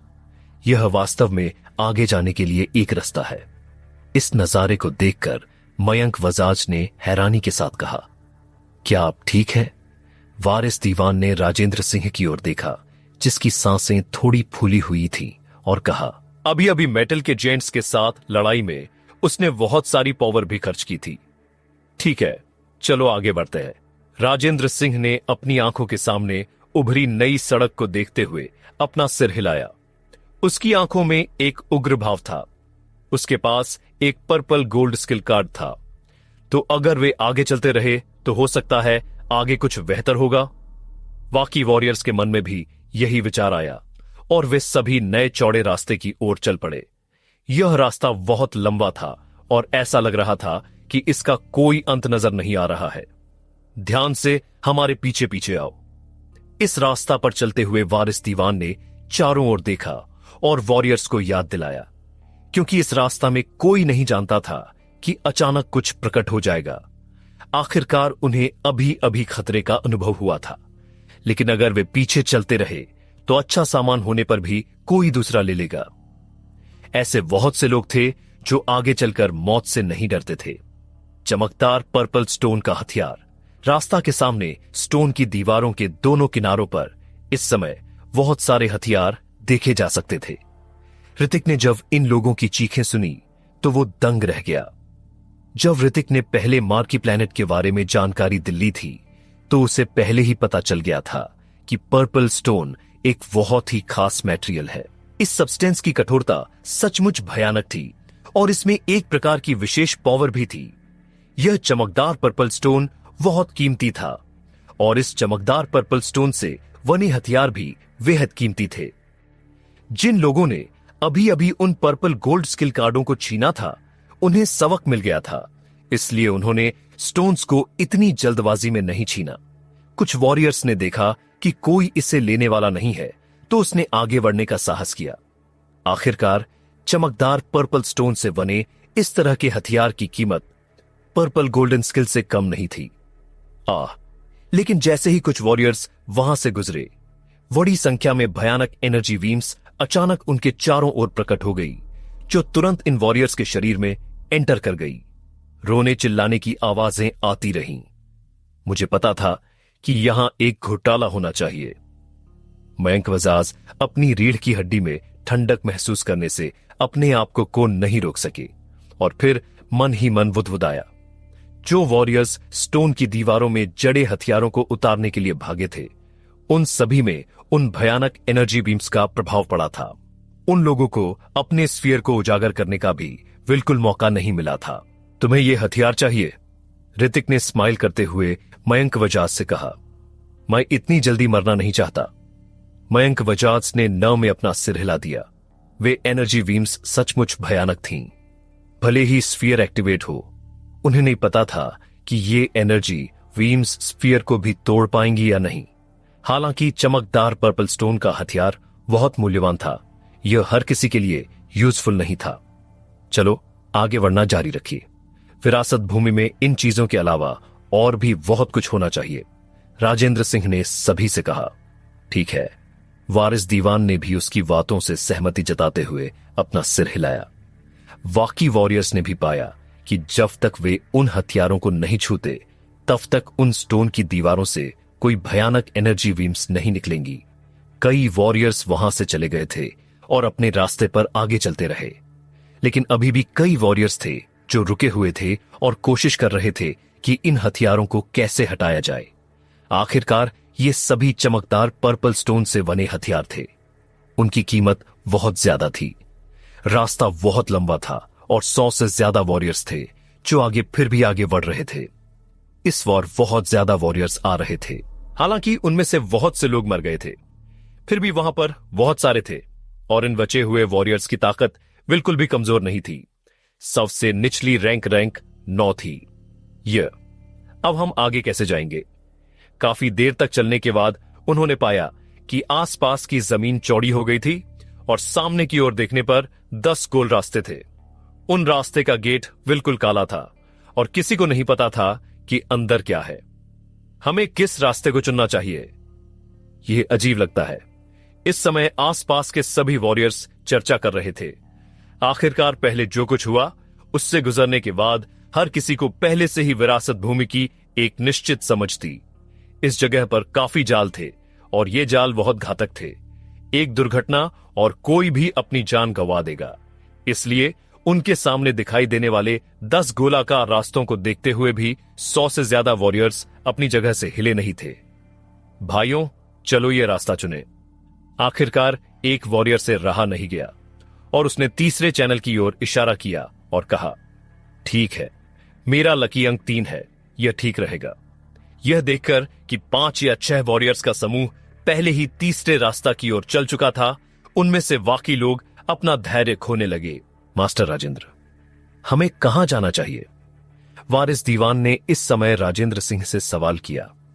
चलो, हम भी जाने के लिए एक रास्ता चुन लेते हैं। राजेंद्र सिंह कुछ देर चुप रहे, फिर जोर से बोले, इन 10 रास्तों में जरूर कोई रहस्य होगा, लेकिन वे इसे अभी नहीं देख सकते थे। हर कोई सतर्क होकर आगे चलना और हमारे साथ ही बने रहना।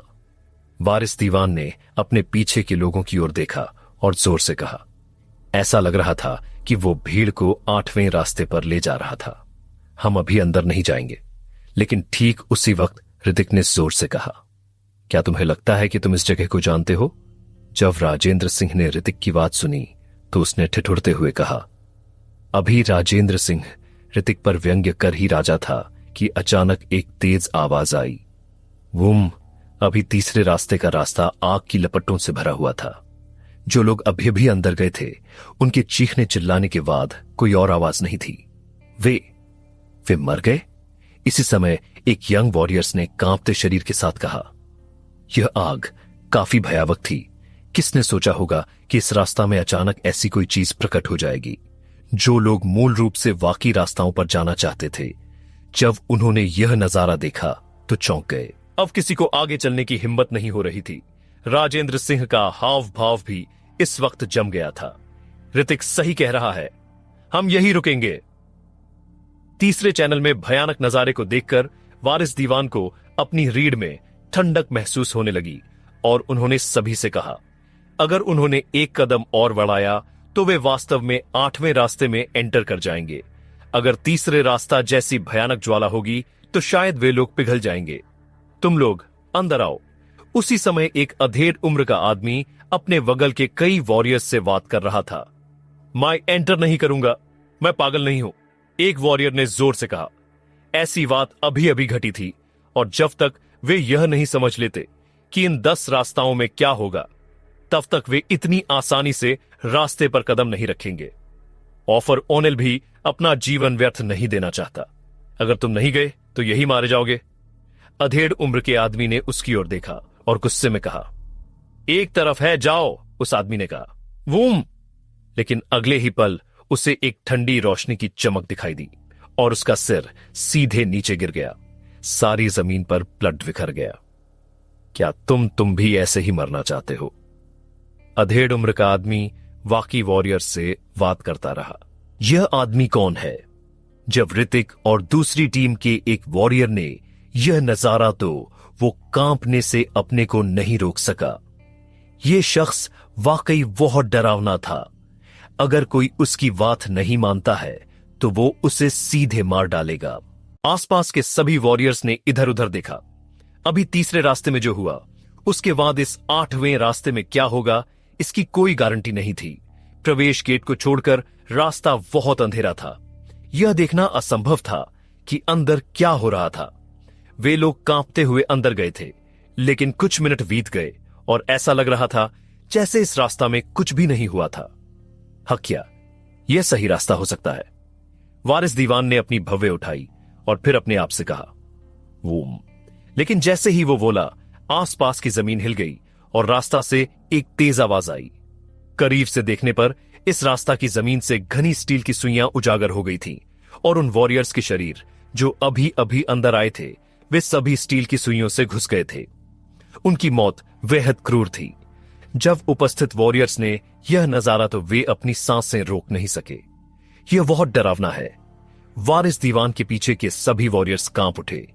डिवाइन किस के ये वॉरियर्स स्काई सिटी में प्रभावशाली दिखते थे, लेकिन ऐसी जगह पर वे बहुत छोटे थे और असहाय लग रहे थे। मिस्टर राजेंद्र, आप क्या सोच रहे हो? वारिस दीवान ने राजेंद्र सिंह पर एक नजर डाली। ऐसा लगा जैसे वो राजेंद्र सिंह के मन में क्या चल रहा था उसे जानते हो, और मुस्कुराते हुए बोले। इस समय राजेंद्र सिंह का चेहरा थोड़ा खराब था, लेकिन उसने फिर भी जोर से कहा, अगर 9 मौतें होंगी तो एक ही जिंदा बचेगा। अगर मेरा अनुमान सही है तो इन 10 रास्तों में से एक रास्ता सही होगा। राजेंद्र सिंह की बातें सुनकर आसपास के वॉरियर्स में अचानक हाहाकार मच गया। अगर ऐसा था तो उन्हें क्या करना चाहिए? हालांकि 2 रास्तों को खारिज कर दिया गया था, फिर भी 8 रास्ते बाकी थे। कौन उन्हें एक एक करके आजमाने की हिम्मत करेगा? कुछ वॉरियर्स को राजेंद्र सिंह की बातों में कुछ अलग नजर आ रहा था, इसलिए उसी समय वे सभी एक टीम में एक साथ खड़े होने लगे। अगर राजेंद्र सिंह ने उन्हें भी धमकी दी तो वे केवल विरोध कर सकते थे। मुझे लगता है कि तुम चाहते हो कि हमारे वॉरियर्स इन रास्तों को आजमाएं। इस समय वारिस दीवान ने राजेंद्र सिंह के पीछे ऋतिक और बाकी लोगों को देखा और हल्के से कहा, आपका क्या मतलब है? उनकी बात सुनकर राजेंद्र सिंह ने अपनी आंखें सिकोड़ ली। कहा, यह प्लेयर्स है जिन्होंने स्टार्क सिटी वॉरियर सम्मेलन में भाग लिया है। अगर आपने कोई भी कदम उठाने का साहस किया तो आप जानते हैं कि परिणाम क्या होंगे। वारिस दीवान ने कहा, हाँ, मैं ऐसा कुछ नहीं करने वाला। मैं एक ईमानदार आदमी हूं। राजेंद्र सिंह ने अपना हाथ लहराया और हंसते हुए कहा, लेकिन अगर कोई कोशिश नहीं करता तो क्या हम यहीं इंतजार करते रहेंगे? हम ऐसा क्यों नहीं करते? हमें अपनी अपनी टीम को एक रास्ता चुनने के लिए हर एक वॉरियर को अलग रास्ते पर भेजना चाहिए। राजेंद्र सिंह ने चारों ओर देखा और वहां उपस्थित वॉरियर्स से कहा। जब आसपास की टीम्स ने इस समय राजेंद्र सिंह की बातें सुनी तो वे भी कुछ हद तक सहमत हो गए। आखिरकार अगर यह इसी तरह चलता रहा तो किसी को पता नहीं चलेगा कि आगे कैसे जाना है। यह तो वह शुरुआत थी और पर्पल गोल्डन स्किल कार्ड और चमकदार पर्पल स्टोन के हथियार पहले ही सामने आ चुके थे। ये सभी खजाने थे और आगे निश्चित रूप से बेहतर चीजें होंगी। तुम लोग फैसला करो और एक आदमी को अंदर भेजो। आयरन लीजन के मोहित वर्मा ने खड़े होकर कहा। इस समय ऋतिक की नजर अपने आसपास के वॉरियर्स पर पड़ी। इस समय वे सभी एक दूसरे की ओर देख रहे थे और ऐसा लग रहा था कि कोई भी जाना नहीं चाहता था। आखिरकार इन रास्तों को मौत की सजा कहा जा सकता है। ऋतिक दुविने लिस्ट में टॉप पर है, इसलिए मुझे लगता है तुम्हें पहले जाना चाहिए। राजेंद्र सिंह ने इस वक्त ऋतिक की तरफ देखा, फिर मुस्कुराकर बोला। वो लंबे समय से ऋतिक से नाखुश था और इस बार उसके पास मौका था ऋतिक को बाहर करने था। हां, उन्हें देखने दो कि हमारी डिवाइन सिटी की लिस्ट कितनी पावरफुल है। इस समय कुछ वॉरियर्स ने इसके बारे में सोचा और फिर जोर से कहा। ये लोग पहले से ही जानते थे कि राजेंद्र सिंह क्या सोच रहे थे। वे ऋतिक को भी नापसंद करते थे। आखिरकार ऋतिक एक पृथ्वीवासी था और एक पृथ्वीवासी ने टॉप प्लेस पर कब्जा कर लिया था। उनके लिए यह शर्म की बात थी। ठीक है, मैं जाऊंगा, ऋतिक ने मुस्कुराते हुए कहा। उसकी बात सुनकर सभी लोग शॉक्ड रह गए। किसी को भी अंदाजा नहीं था कि वो इतनी आसानी से मान जाएगा। ऋतिक, गड़बड़ मत करो। इस समय मयंक वजाज ने ऋतिक को समझाते हुए कहा। वो अब भी ऋतिक की बहुत तारीफ करता था और वो वास्तव में ऋतिक से लड़ना भी चाहता था, लेकिन वो ऋतिक को इस तरह मरते हुए नहीं देखना चाहता था। मुझे कुछ नहीं होगा, मुझे बस अब ये देखने दो कि यह रास्ता कहां पर जाता है। ऋतिक हल्के से मुस्कुराया और फिर बाहर चला गया। इस समय हर एक टीम ने एक प्रतिनिधि चुना है। हालांकि वे प्रतिनिधि बेहद अनिच्छुक थे, लेकिन उनके पास कोई ऑप्शन नहीं था। अगर वे आगे नहीं जाते तो वे सीधे वाकी वॉरियर्स द्वारा मारे जा सकते थे। वास्तविकता बहुत ज्यादा क्रूर थी। मैं पहला रास्ता लूंगा, ऋतिक ने मुस्कुराते हुए कहा। जिन लोगों को अंदर जाने के लिए चुना गया था, उन्होंने जब ऋतिक को पहला रास्ता चुनते देखा तो उन्होंने कुछ नहीं कहा, लेकिन वे लोग वहीं खड़े रहे और ऋतिक को आगे चलते हुए देखने लगे। उनकी राय में पहला रास्ता सही नहीं था।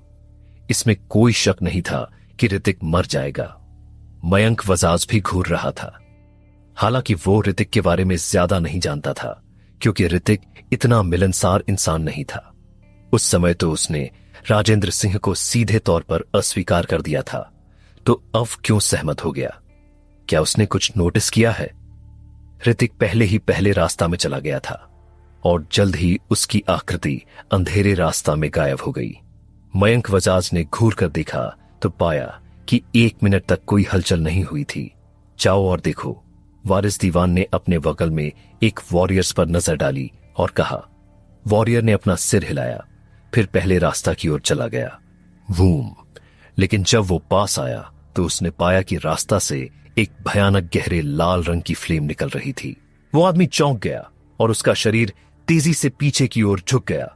अब उसके पूरे सिर पर पसीना आ रहा था और उसकी सांसें थोड़ी उखड़ी हुई लग रही थी। फ्लेम का तापमान बहुत ज्यादा था और वो लगभग आग की चपेट में आ गया था। यह रास्ता सही नहीं है, उस आदमी ने अपने माथे से ठंडा पसीना पोंछा और कहा।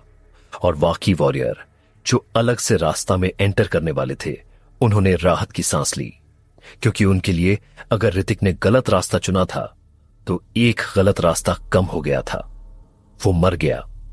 जब डिवाइन लिस्ट के वाकी वॉरियर्स ने यह नजारा देखा तो उनके चेहरे थोड़े पीले पड़ गए। हालांकि वे अब भी ऋतिक को जाने देना चाहते थे, लेकिन जब उन्होंने देखा कि ऋतिक इस तरह मर गया तो वे थोड़ा डर गए। उन्हें डर था कि उनके साथ भी ऐसा ही होगा। मयंक वजाज ने पहले रास्ता को देखा और वो अभी भी विश्वास नहीं कर सका कि ऋतिक इस तरह मारा गया।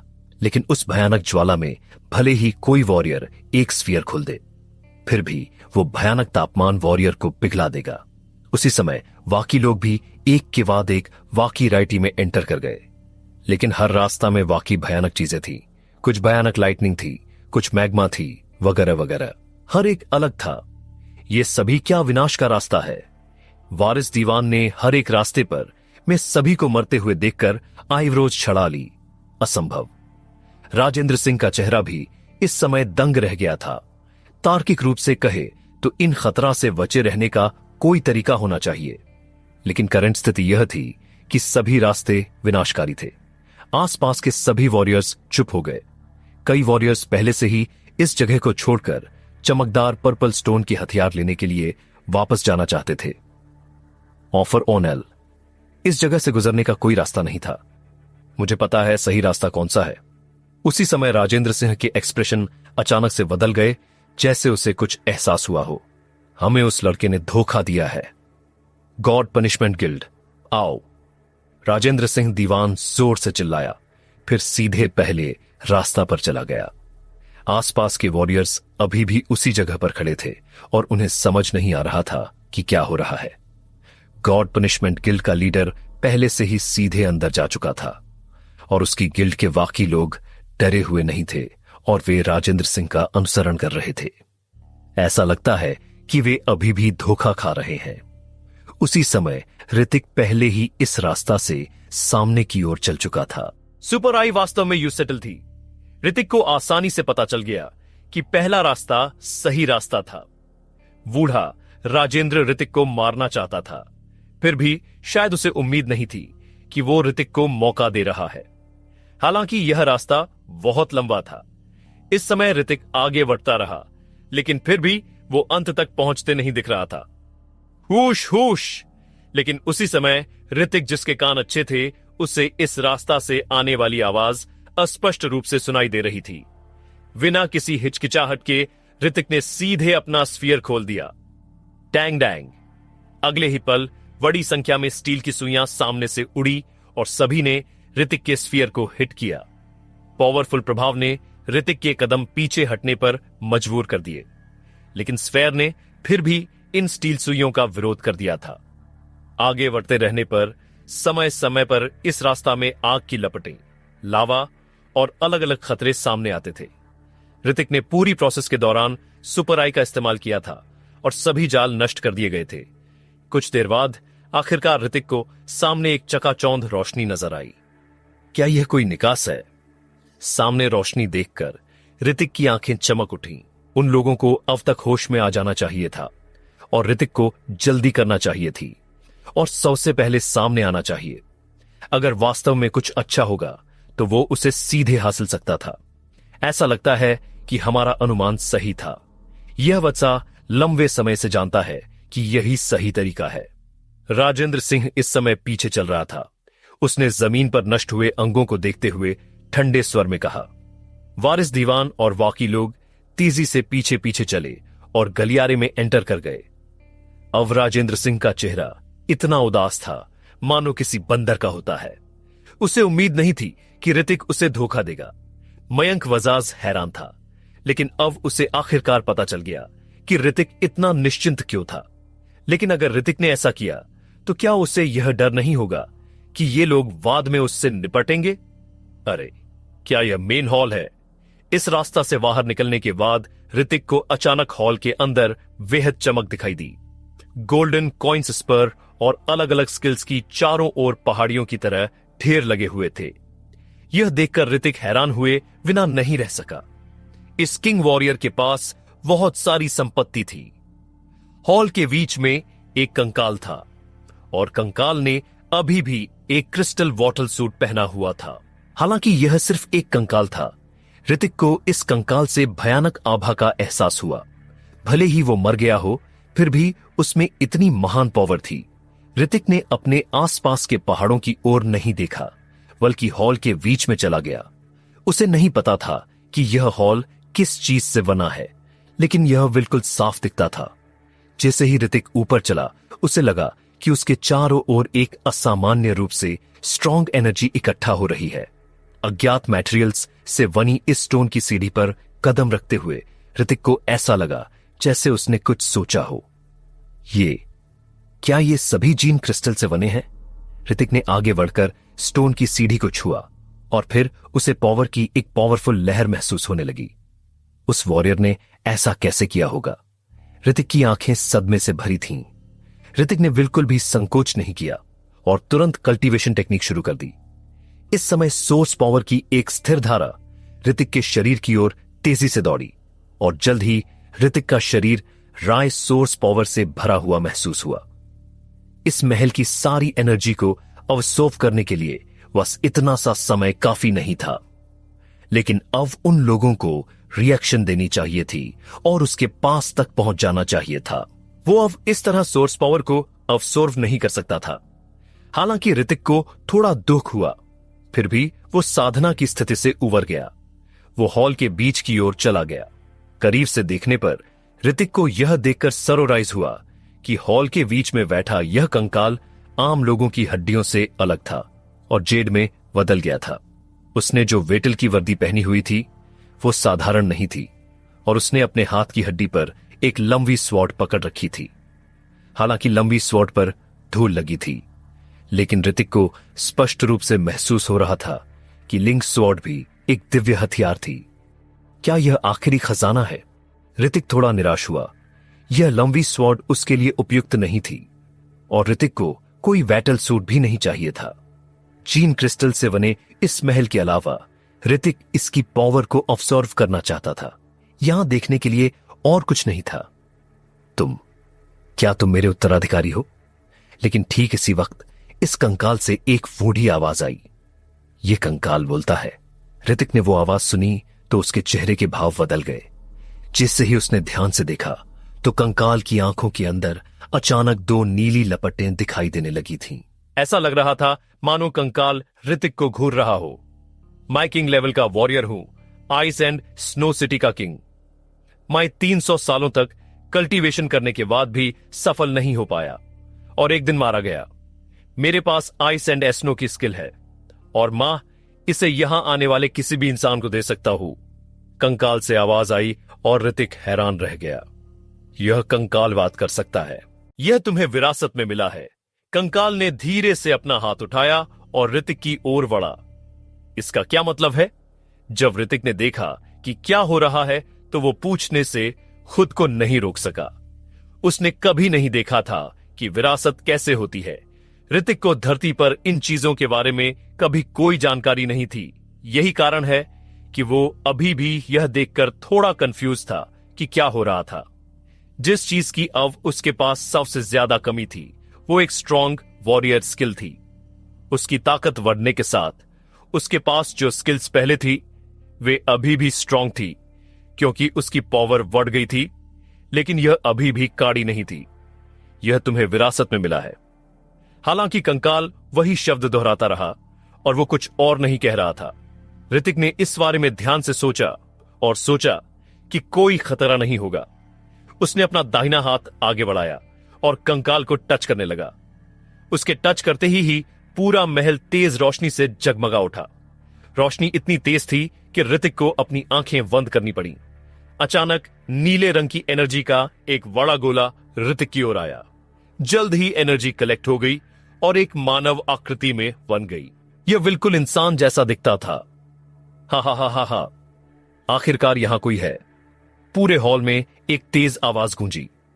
ऋतिक ने इसे ध्यान से देखा और वहां एक अधेड़ उम्र का आदमी था जो लंबा और मांसल था, जो कंकाल के ठीक ऊपर खड़ा था और हंस रहा था। जब ऋतिक ने उस आदमी को देखा तो उसे यह बात बुरी लगी और उसने अपना हाथ हटाना चाहा। हालांकि उसने देखा कि उसके हाथ कंकाल से चिपक गए थे और वो उन्हें खींच भी नहीं सकता था। एन, तुम महज रैंक 9 के वॉरियर हो। जैसे ही एनर्जी पूरी तरह से कलेक्ट हो गई, अधेड़ उम्र के पारदर्शी आदमी ने ऋतिक की ओर देखा और अपनी भव्य सिकोड़ ली। तुम केवल रैंक 9 के वॉरियर होकर यहां तक पहुंचने में कामयाब हो गए, लेकिन तुम तो जवान हो, उस आदमी ने व्यंग्य किया। तभी वो शख्स जो एक आत्मा की तरह था तुरंत ऋतिक के शरीर की ओर दौड़ पड़ा। उसकी पूरी आत्मा ऋतिक के फिजिकल शरीर में प्रवेश कर गई। यह शख्स उसके शरीर पर कब्जा करने की कोशिश कर रहा था। जैसे ही उसका काला भाला जमीन पर गिरा, ऋतिक ने सदमे से अपनी आंखें चौड़ी कर ली। उसकी आंखों की झलक धीरे धीरे लुप्त हो रही थी। उसके सिर में भी काफी दर्द हो रहा था। ओह शिट, यह आदमी, ऐसा लगता है जैसे यह मेरे शरीर पर कब्जा करने और मेरी आत्मा को निगलने की कोशिश कर रहा है। यह कुछ ऐसा था जिसकी ऋतिक ने पहले कल्पना नहीं की थी। ये सब अलौकिक चीजें थी जिनकी ऋतिक ने कभी कल्पना भी नहीं की थी। हा, अब जल्दी ही मैं इस नए शरीर का मास्टर बन जाऊंगा और पुनर्जीवित हो जाऊंगा। उस आत्मा ने जोर जोर से हंसते हुए कहा। Ding, soul energy detected, engulf activate हो गई है। आहा! अगले ही पल वॉरियर किंग ने ध्यान दिया कि वो ऋतिक की आत्मा को नहीं निगल रहा था। इसके बजाय उसकी आत्मा इस लड़के के शरीर के अंदर किसी अनोखी चीज में समा रही थी। ऋतिक भी जो शॉक्ड और हैरान था, वापस होश में आ गया। वो अभी भी अपने मन के अंदर उस आदमी की आत्मा को देख सकता था। तुम कौन हो? मुझे जाने दो। अधेड़ उम्र का आदमी चिल्लाने लगा। उससे तो अब रोना आ रहा था। कहां तो वो ऋतिक के शरीर पर कब्जा करना चाहता था, वही अब उसकी आत्मा पर ही कब्जा किया जा रहा था। अगर ऐसा है तो विरासत सिर्फ एक जाल है। तुम बस किसी इंसान के शरीर पर कब्जा करना चाहते थे। ऋतिक ने मन ही मन उस अधेड़ उम्र के आदमी की ओर देखा और कहा। सिस्टम ने एनगल्फ को सक्रिय करना जारी रखा और यह 1%, 0.2%, 0.3% चल रहा था। चूंकि एंगल्फ उसके द्वारा इस्तेमाल की जाने वाली हर चीज को समतल कर सकती थी, जिस स्पीड से स्किल सक्रिय की जा रही थी वो भी तेज होता जा रहा था। जहां तक उसके शरीर के भीतर की आत्मा की बात है, वो पतली और पतली होती जा रही थी। मुझे जाने दो, मुझे जाने दो, मैं तुम्हें बताऊंगा कि असली खजाना कहां है। तुम इसे हासिल कर सकते हैं। वो अधेड़ उम्र का आदमी जो वास्तव में एक आत्मा थी, ऐसा लग रहा था जैसे वो किसी भयानक चीज से गुजर रहा हो और पागलों की तरह चिल्लाने लगा। ऋतिक ने उस आदमी की बात को नजरअंदाज कर दिया और अपने स्किल की प्रोसेस लाइन पर ध्यान केंद्रित किया। डिंग प्रोसेस कंप्लीटेड। जल्द ही उसके दिमाग में एक नोटिफिकेशन आई और वो सफल हो गया था। डिंग, आपने एक्सपीरियंस पॉइंट्स हासिल किए हैं। डिंग, आपने लेवल 49 हासिल किया है। डिंग। ऋतिक के दिमाग में कई सूचनाएं गूंज रही थी, लेकिन ऋतिक अब यह सुनने के मूड में नहीं था कि उसका इनाम क्या था। अब तक वो जमीन पर बैठा हाँफ रहा था और ठंडे पसीने से लथपथ था। वो घटना भयानक थी। उसकी आत्मा पर किसी दूसरे इंसान द्वारा कब्जा कर लिए जाने के एहसास ने उसकी रीढ़ में सिहरन दौड़ा दी थी। वो कंकाल की ओर मुड़ा। उसने कभी नहीं सोचा होगा कि ऐसा कुछ भी हो सकता है। अपना भाला उठाने से पहले उसने 1 मिनट तक आराम किया। फिर उसने उसे क्रिस्टल सिंहासन पर रखे कंकाल पर निशाना साधा और उसे एक तरफ फेंक दिया। कंकाल जमीन पर गिर गया, लेकिन उसका कोई भी हिस्सा डैमेज नहीं हुआ। इससे ऋतिक को पता चल गया कि किंग वॉरियर्स का शरीर बेहद स्ट्रांग होता था। यह क्या चीज है? तभी ऋतिक ने देखा कि क्रिस्टल सिंहासन के पीछे जहां कंकाल था, वहां कुछ ऐसा था जो कव्र जैसा दिखता था। इसमें ऐसे शब्द लिखे हुए थे जिन्हें वो समझ नहीं पा रहा था। ऋतिक ने तुरंत अपनी सुपर आई एक्टिवेट की और महसूस किया कि यह वास्तव में एक वॉरियर स्किल थी। यह पर्पल गोल्डन वॉरियर स्किल थी। इस स्किल में एकमात्र बात जो अलग थी वो यह थी कि इसे कार्ड के अंदर नहीं रखा गया था। इस बार यह क्रिस्टल जैसी दिखने वाले मटेरियल पर मुद्रित की गई थी। ऋतिक ने गहरी सांस ली और अपना हाथ समाधि के पत्थर पर रख दिया। जैसे ही उसने अपने शरीर के अंदर की एनर्जी को समाधि स्थल पर रखा, वहां से एक चमकदार रोशनी निकलने लगी। जल्द ही वॉरियर स्किल के बारे में बड़ी मात्रा में एनर्जी और जानकारी उसके हाथ के माध्यम से ऋतिक के दिमाग में आ गई। चूंकि यह कोई खतरा नहीं था, इसलिए सिस्टम ने ऑटोमेटिक एंगल्फ को सक्रिय नहीं किया था। जल्द ही के बारे में सारी जानकारी ऋतिक के दिमाग में दर्ज हो गई। जब वो महल पर पालथी मारकर बैठा तो उसने एक गहरी सांस ली और जो कुछ उसने अभी हासिल किया था उसे पचाने की कोशिश कर रहा था। वहां देखो, आखिरकार हमें बाहर निकलने का रास्ता मिल गया। उसी समय वाकी वॉरियर्स भी वहां पर आ गए। जैसे ही वे लोग वहां पर पहुंचे, ये लोग सोने के सिक्कों, हथियारों, वेटल सूटों के साथ साथ वॉरियर्स स्किल कार्डों के पहाड़ों से शॉक्ड हो गए। हालांकि ज्यादातर warrior skill card diamond rank के थे और उन्हें पर्पल गोल्डन स्किल कार्ड नहीं मिला था। यह सचमुच कुछ ऐसा था जो दुर्लभ था। तुम बच्चे, तुमने इसे तलाश लिया। राजेंद्र सिंह की नजर पहाड़ों की तरह ढेर हुए खजाने पर नहीं पड़ी। इसके बजाय वो ऋतिक को देख रहा था जो महल के सेंटर में खड़ा था। ऋतिक ने कंकाल को वापस क्रिस्टल सिंहासन पर लौटा दिया था। मां बस भाग्यशाली था। कहते हुए ऋतिक मुस्कुराया। राजेंद्र सिंह ने व्यंग्य किया और तुरंत उस ओर छलांग लगा दी जहां ऋतिक था। उसने अपना छुरा निकाला और ऋतिक की गर्दन पर रख दिया। इसे सौंप दो, चाहे वो कुछ भी हो, राजेंद्र सिंह ने उसे घूरते हुए कहा।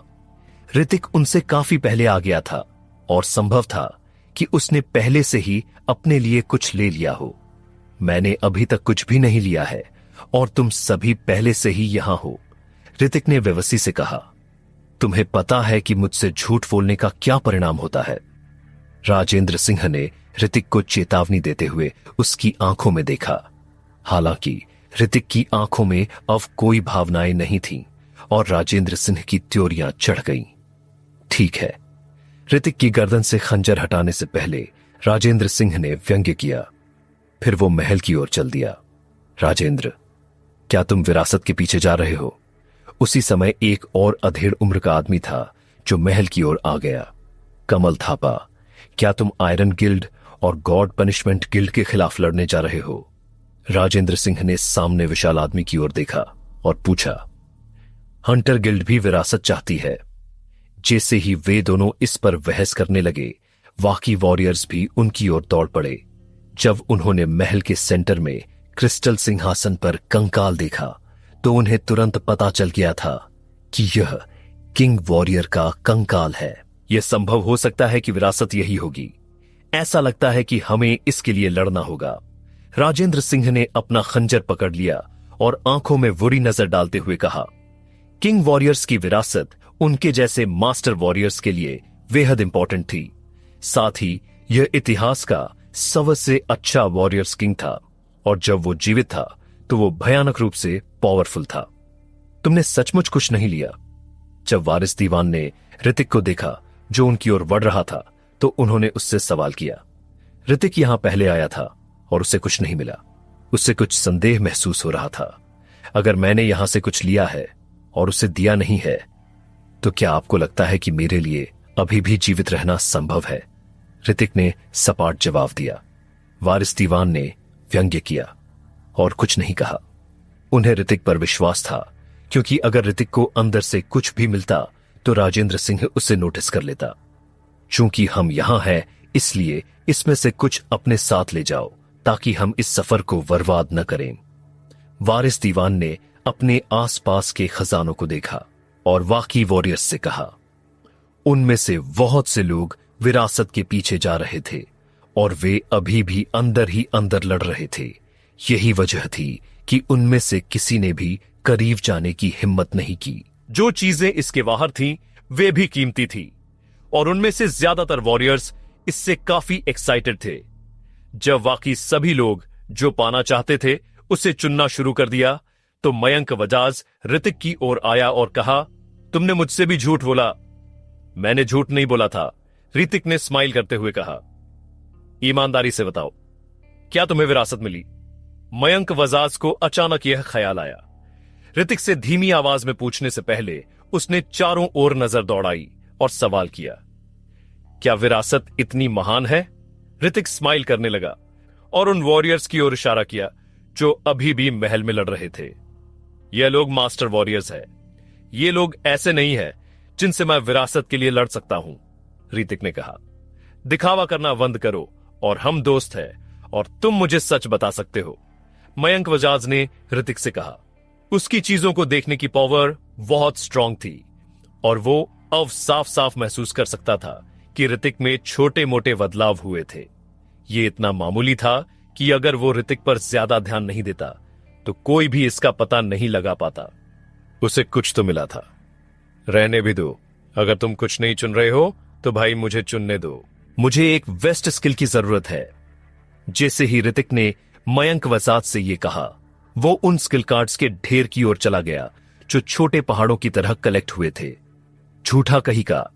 ऋतिक को देखते हुए मयंक वजाज के मन में कई सवाल उठ रहे थे। ऐसे बहुत से वॉरियर्स थे जो किसी ऐसी चीज की तलाश में व्यस्त थे जो उनके लिए भी यूजफुल हो। हालांकि पर्पल गोल्डन कार्ड अमूल्य था, इन वॉरियर्स को पता था कि उनके पास मास्टर वॉरियर्स से लड़ने की एबिलिटी नहीं थी। इसलिए ये diamond graded warrior skill card ही उनके लिए काफी अच्छे थे। उनमें से बहुत सारे थे और इसमें सभी टाइप्स की स्किल्स शामिल थी। यह स्थान किसी खजाने की खोज जैसा था। यहां कुछ भी यूजफुल नहीं लग रहा है, ऋतिक ने खजाने के ढेर पर नजरें घुमाते हुए अपने आप से कहा। साथ ही पर्पल गोल्ड कार्ड के बारे में जानने के बाद ऋतिक ने पहले ही इन डायमंड ग्रेड वॉरियर स्किल कार्डों में रुचि खो दी थी। वो इनमें से कोई भी वॉरियर स्किल कार्ड नहीं चाहता था। वारिस दीवान ने ऋतिक की ओर देखा और उसे अभी भी उस पर शक था, लेकिन जिस तरह से ऋतिक अभी भी एक्साइटमेंट से कार्ड की तलाश में था, उससे ऐसा नहीं लगता था कि उसे विरासत मिल गई है। अगर उसे यह मिल गया होता तो उसे diamond grade warrior skill card में कोई दिलचस्पी नहीं होती। क्या वो इसके बारे में गलत था? वारिस दीवान ने अपना सिर हिलाकर महल की ओर देखने लगा। वे लोग अभी भी लड़ रहे थे। उन्हें विरासत पाने में रुचि थी, लेकिन वहां एक से ज्यादा पावरफुल मास्टर वॉरियर्स थे और वो उन सभी से एक साथ लड़ने में सक्षम नहीं होंगे। हालांकि यह बर्बादी थी, फिर भी उन्होंने अपने जीवन की सराहना की और विरासत के लिए लड़ने में उनकी रुचि खत्म हो गई। मैंने पहले ही कहा था कि विरासत हमारी है। जल्द ही राजेंद्र सिंह ने पहले ही उस लंबी स्वॉर्ड को पकड़ लिया था जो क्रिस्टल सिंहासन पर बैठे कंकाल पर थी। जो वॉरियर्स उसके बगल में थे वे सभी ऑफ ब्लड से लथपथ थे और पूरी जमीन पर भी ब्लड था। ऐसा लगता है कि तुम जीत गए हो। वाकी वॉरियर्स अभी भी जमीन पर पड़े हाँफ रहे थे। उनके शरीर पर कई घाव थे और उनमें आगे लड़ने की हिम्मत नहीं थी। हालांकि राजेंद्र सिंह भी घायल हुआ था, लेकिन उसकी चोटें उनकी तुलना में हल्की थी। इसी समय राजेंद्र सिंह की नजर लंबी स्वॉर्ड पर पड़ी और उसने उस पर हल्के से फूंक मारी तो उस पर लगी सारी धूल उड़ गई। यह किंग वॉरियर द्वारा इस्तेमाल किया गया दिव्य हथियार है। राजेंद्र सिंह जोर से हंसने लगा। फिर उसने कंकाल पर से वेटल की वर्दी उतार दी। यह दोधारी स्वॉर्ड बिल्कुल साफ थी और किसी अनोखी चीज की तरह दिखती थी। इन चीजों को देखकर राजेंद्र सिंह गर्व से मुस्कुराए बिना नहीं रह सका। स्टोनवॉर्ड, यह सिर्फ मेरा है। उसी समय वहां पर गॉड पनिशमेंट गिल्ड का लीडर अन्वेष वर्मा वहां पर आ गया और उसने राजेंद्र सिंह को तेज धक्का दे दिया। धक्के से राजेंद्र सिंह पीछे की ओर जाकर गिरा। उसका चेहरा गुस्से से लाल हो गया और उसने चिल्लाते हुए अन्वेष वर्मा से कहा, अन्वेष वर्मा, तुमने ये सही नहीं किया। अन्वेष ने हंसते हुए कहा, तुम्हारी भलाई इसी में है कि तुम चुपचाप वहीं करो, क्योंकि तुम मुझसे लड़ने की हालत में नहीं हो। बेकार ही अपना गमवा दिए। अन्वेष वर्मा की बात सुनकर राजेंद्र सिंह बस अपने दांत पीसते हुए रह जाता है। उसका कहना सही था।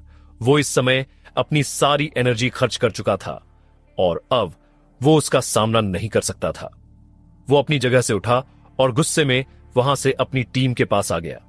उसका मन तो कर रहा था कि अभी जाकर अन्वेष वर्मा से फाइट कर ले, लेकिन अभी अभी इतने सारे वॉरियर्स से लड़ने के बाद आगव वो उससे लड़ने जाएगा तो जरूर या तो जय घायल हो जाएगा या मारा ही जाएगा। वही गॉड पनिशमेंट गिल्ड का लीडर काफी समय से ताक लगाए बैठा था और जब उसे एक मौका मिला तो उसने मूव कर दिया। इतनी देर से वो केवल शांत इसलिए ही सब कुछ देख रहा था ताकि जब सब आपस में लड़कर मर जाए तो वो अकेला विरासत को हासिल कर ले, और अब ऐसा हो भी रहा था। उसके बाद अन्वेष वर्मा उस कंकाल की ओर कर लेता हूं जो कोई राजा वना सिंहासन पर बैठा था। अन्वेष वर्मा ने देखा कि कंकाल के पीछे कोई साधारण कुर्सी का पिछला हिस्सा नहीं था, बल्कि एक स्टोन बोर्ड था। स्टोन बोर्ड पर कुछ शब्द थे, यही विरासत है।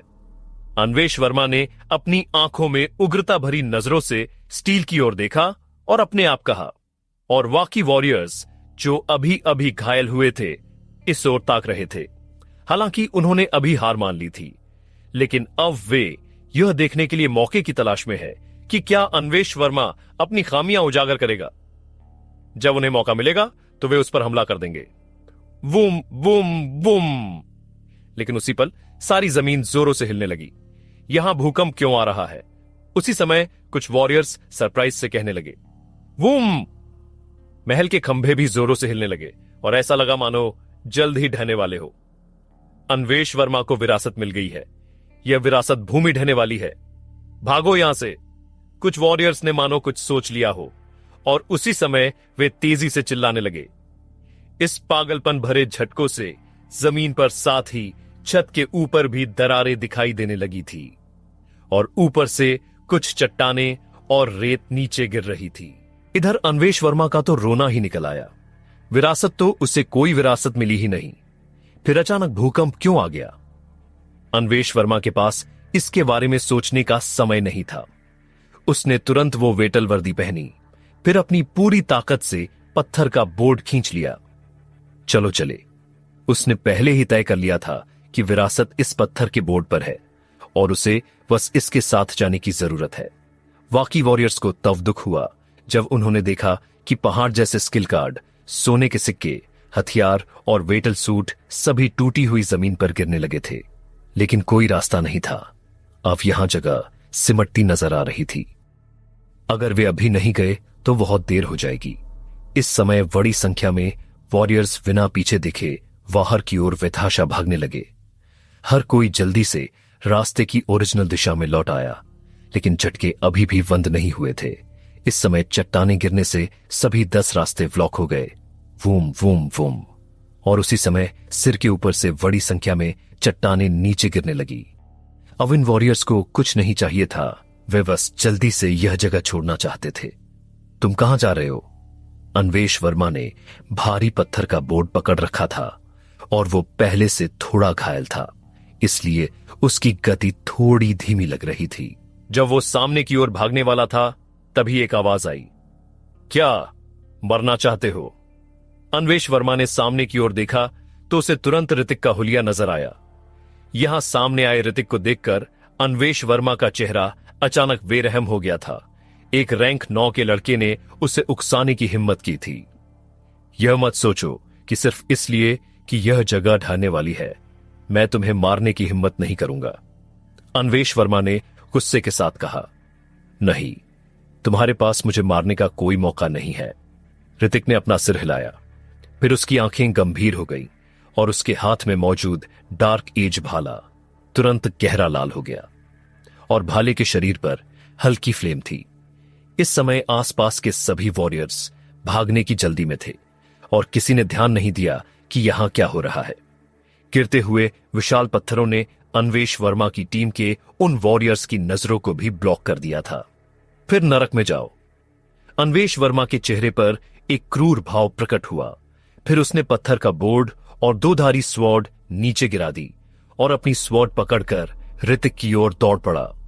वो सीधे अपने शरीर की सारी ताकत से बाहर आ गया और वो एक ही झटके में ऋतिक को मार डालने वाला था, क्योंकि अगर उसने ऋतिक को जल्दी नहीं मारा तो यहां जगह खाली होने के बाद वो यहां से निकल नहीं पाएगा और यहीं मर जाएगा। मुझे दूसरों द्वारा धमकाया जाना पसंद नहीं है। ऋतिक की आंखें सिकुड़ गईं और जैसे ही उसने बोलना समाप्त किया उसका शरीर एक प्रेत में बदल गया और वो भी तेजी से दौड़ पड़ा। वैंग वैंग वैंग दोनों के अस्त्र शस्त्र अपार में टकरा गए और मेटल्स की आवाजें गूंजने लगी। अन्वेष वर्मा की स्पीड बहुत तेज थी, लेकिन ऋतिक की स्पीड भी धीमी नहीं थी। दोनों किसी प्रेत की तरह थे, ऊपर से गिरी चट्टानों से बचते हुए एक दूसरे से लड़ रहे थे। तुम खुद को ज्यादा ही पावरफुल समझते हो। अन्वेष वर्मा समय बर्बाद नहीं करना चाहता था, वो सीधे ऋतिक की हत्या करना चाहता था। लेकिन हकीकत तो यह थी कि वो कितनी भी कोशिश कर ले वो ऋतिक को नहीं मार सकता था। मरो। इस समय अन्वेष वर्मा पहले से ही गुस्सा था और उसके पूरे शरीर की सोर्स पावर जुट गई थी। दोनों हाथों में स्वॉर्ड पकड़कर वो भयानक हमले ऋतिक के ऊपर करने लगा। अगले ही पल ऊपर से नीचे तक उसने सीधे ऋतिक के शरीर को आधा काट दिया था। जैसे ही अन्वेष वर्मा को लगा कि ऋतिक आखिरकार मर चुका है, उसे कुछ एहसास हुआ। फिर वो अचानक पीछे मुड़ा और अपने पीछे देखने लगा। लेकिन उसी समय एक ठंडी रोशनी चमकी और ऋतिक के भाले की नोक उसके कंधे में घुस गई। लेकिन हिट होना इतना आसान नहीं था। ऑफर ऑल यह आदमी एक मास्टर वॉरियर्स था, लेकिन वो वास्तव में अभी ऋतिक को मारना चाहता था और उसकी राय में ऋतिक केवल रैंक 9 का वॉरियर था और वो ऋतिक को ज्यादा गंभीरता से नहीं लेता था, इसलिए ऋतिक को उसे हिट करने का मौका मिल गया। वो जोर से दहाड़ा और जब वो ऋतिक पर स्वॉर्ड से वॉर करने वाला था, ऋतिक ने पहले ही उसे बाहर निकाल दिया था। Age of Phoenix. उसी समय ऋतिक के डार्क एज भाले के साथ हवा में उछलने के बाद उसने भयानक फायर फिनिक्स को कास्ट कर दिया। यह देखकर अन्वेष वर्मा की आंखों के भाव बहुत ज्यादा बदल गए। फिर उसने उन्हें चकमा देना चाहा, लेकिन जब वो उन्हें चकमा दे गया तो उसे लगा कि वो जिस जगह पर खड़ा है वो किसी छाया से ढका हुआ है। जब उसने ऊपर देखा तो उसे एक बड़ी चट्टान गिरती हुई नजर आई। वो सीधे उसके शरीर पर गिर रही थी। अलविदा। ऋतिक ने जब यह नजारा देखा तो उसने इसके बारे में ज्यादा नहीं सोचा। वो पीछे मुड़ा और उसी रास्ते से भाग गया, क्योंकि इस समय फाइट करना संभव नहीं रह गया था। अगर वो नहीं गया तो यहीं दफन हो जाएगा। इधर मयंक, वजाज और बाकी लोग एंट्रेंस गेट पर खड़े थे और उन्हें भी डर लग रहा था। इस बार ध्यान से देखें तो भूकंप के बाद पूरी जमीन ढह गई थी। जब वे पहली बार अंदर आए थे तो उन्होंने जो भयानक मैग्मा देखा वो था भी ऊपर उठ रहा था। हमारे लीडर कहां है? अब जाकर अन्वेष वर्मा की टीम को एहसास हुआ कि उनके लीडर अन्वेष वर्मा गायब हो गए थे। वो शायद अभी भी विरासत को अपने अंदर समाहित कर रहे हैं। इसी समय दूसरे गुट के कुछ वॉरियर्स ने कहा, क्योंकि वे अभी अन्वेष वर्मा से विरासत छीनने में असफल रहे थे, इसलिए वे अभी भी चिंतित थे और अन्वेष वर्मा की टीम के वॉरियर्स अब बेहद उदास हो गए थे। लेकिन उनके सामने जमीन ढह जाने के कारण यह एक चौड़ी और लंबी लावा नदी की तरह बन गई थी और यहां तक कि कोई वॉरियर भी छलांग नहीं लगा सकता था। मैंने सुना है कि डिवाइन शहर में कुछ परिवारों के पास गुप्त तकनीकें हैं जो उन्हें हवा में चलने की अनुमति देती है। अगर हां, तो हम इस पार जा सकते हैं। एक वॉरियर ने इस नजारा को देखा और कहा, यह डिवाइन सिटी के सैन परिवार का स्टंट है। वर्तमान में केवल एक ही आदमी है जो यह कर सकता है और वो सैन परिवार का बूढ़ा आदमी मेरा पुराना दोस्त है। वारिस दीवान ने इस आदमी की बातें सुनी और तुरंत अपनी दाढ़ी को छुआ और गर्व से कहा, लेकिन उन्होंने कभी नहीं सोचा होगा कि सैन परिवार के उस बूढ़े आदमी को ऋतिक ने पहले ही मार डाला था। बेशक ऋतिक को लेविटेशन स्किल नहीं मिली थी। Oh no! जैसे ही ऋतिक बाहर भागा तो उसने देखा कि सामने का हिस्सा पूरी तरह ढह चुका है और निकलने का कोई रास्ता नहीं बचा है। जब उसने करीब से देखा तो नीचे सारा लावा बह रहा था। ऋतिक! मयंक वजाज ने दूर से ऋतिक का हुलिया देखा और तुरंत जोर से चिल्लाया, यह लड़का अभी भी वहां क्यों है? इस नजारा को देखकर मयंक वजाज के माथे पर शिकन नजर आने लगी। लेकिन मौजूदा हालात में जब तक ऋतिक अपने पंख नहीं उगा लेता और उड़ नहीं जाता, उसके यहां पहुंचने का कोई रास्ता नहीं था। यह वजह राजेंद्र सिंह ने भी अपनी आईब्रोज छड़ा दी। उन्हें उम्मीद नहीं थी कि ऋतिक इतना धीमा होगा और फिर भी जिंदा बच गया। राजेंद्र सिंह को ऋतिक से कोई दुश्मनी नहीं थी। ऑफर ऑनल ऋतिक डिवाइन सिटी की डिवाइन लिस्ट में टॉप पर था। हालांकि वो पृथ्वी से था, लेकिन इस कंपटीशन में उसने डिवाइन सिटी को सम्मान दिलाया था। वूम वूम वूम। उसी समय झटके फिर से आने लगे और मैग्मा तेजी से ऊपर की ओर ऐसे उछलने लगा मानो लावा के अंदर कोई विशाल मॉन्स्टर दहाड़ रहा हो। सारा लावा नीचे से निकल निकलकर ऊपर की ओर आ रहा था और फैला ही जा रहा था। चलो भी। जब आसपास के वॉरियर्स ने यह नजारा देखा तो उनके एक्सप्रेशन बदल गए। यहां तक कि एक पावरफुल वॉरियर भी इस भयानक मैग्मा का सामना करते हुए लंबे समय तक इसका विरोध नहीं कर सकता था, भले ही उसने अपना स्फीयर भी खोल दिया हो। यह पावरफुल मैग्मा किसी के स्फीयर तक को पिघला सकती थी। मयंक वजाज ने ऋतिक की तरफ देखा। इस समय वो कुछ नहीं कर सकता था। वो बस घूम गया और वहां से चला गया। लेकिन उसके दिल में उसे अब भी लगता था कि यह अफसोस की बात है। ऑफर ऑल ऋतिक पहला लड़का था जिसने उसे इतना पावरफुल महसूस कराया था और वो उसका अपोनेंट बनने के लिए उपयुक्त था। सभी को शिवरात्रि की शुभकामनाएं। आप सभी का जीवन आनंद से भर जाए। हर हर Mahadev. Make sure you hit that subscribe button for my secondary channel. I'll be posting exclusive content there that you won't want to miss.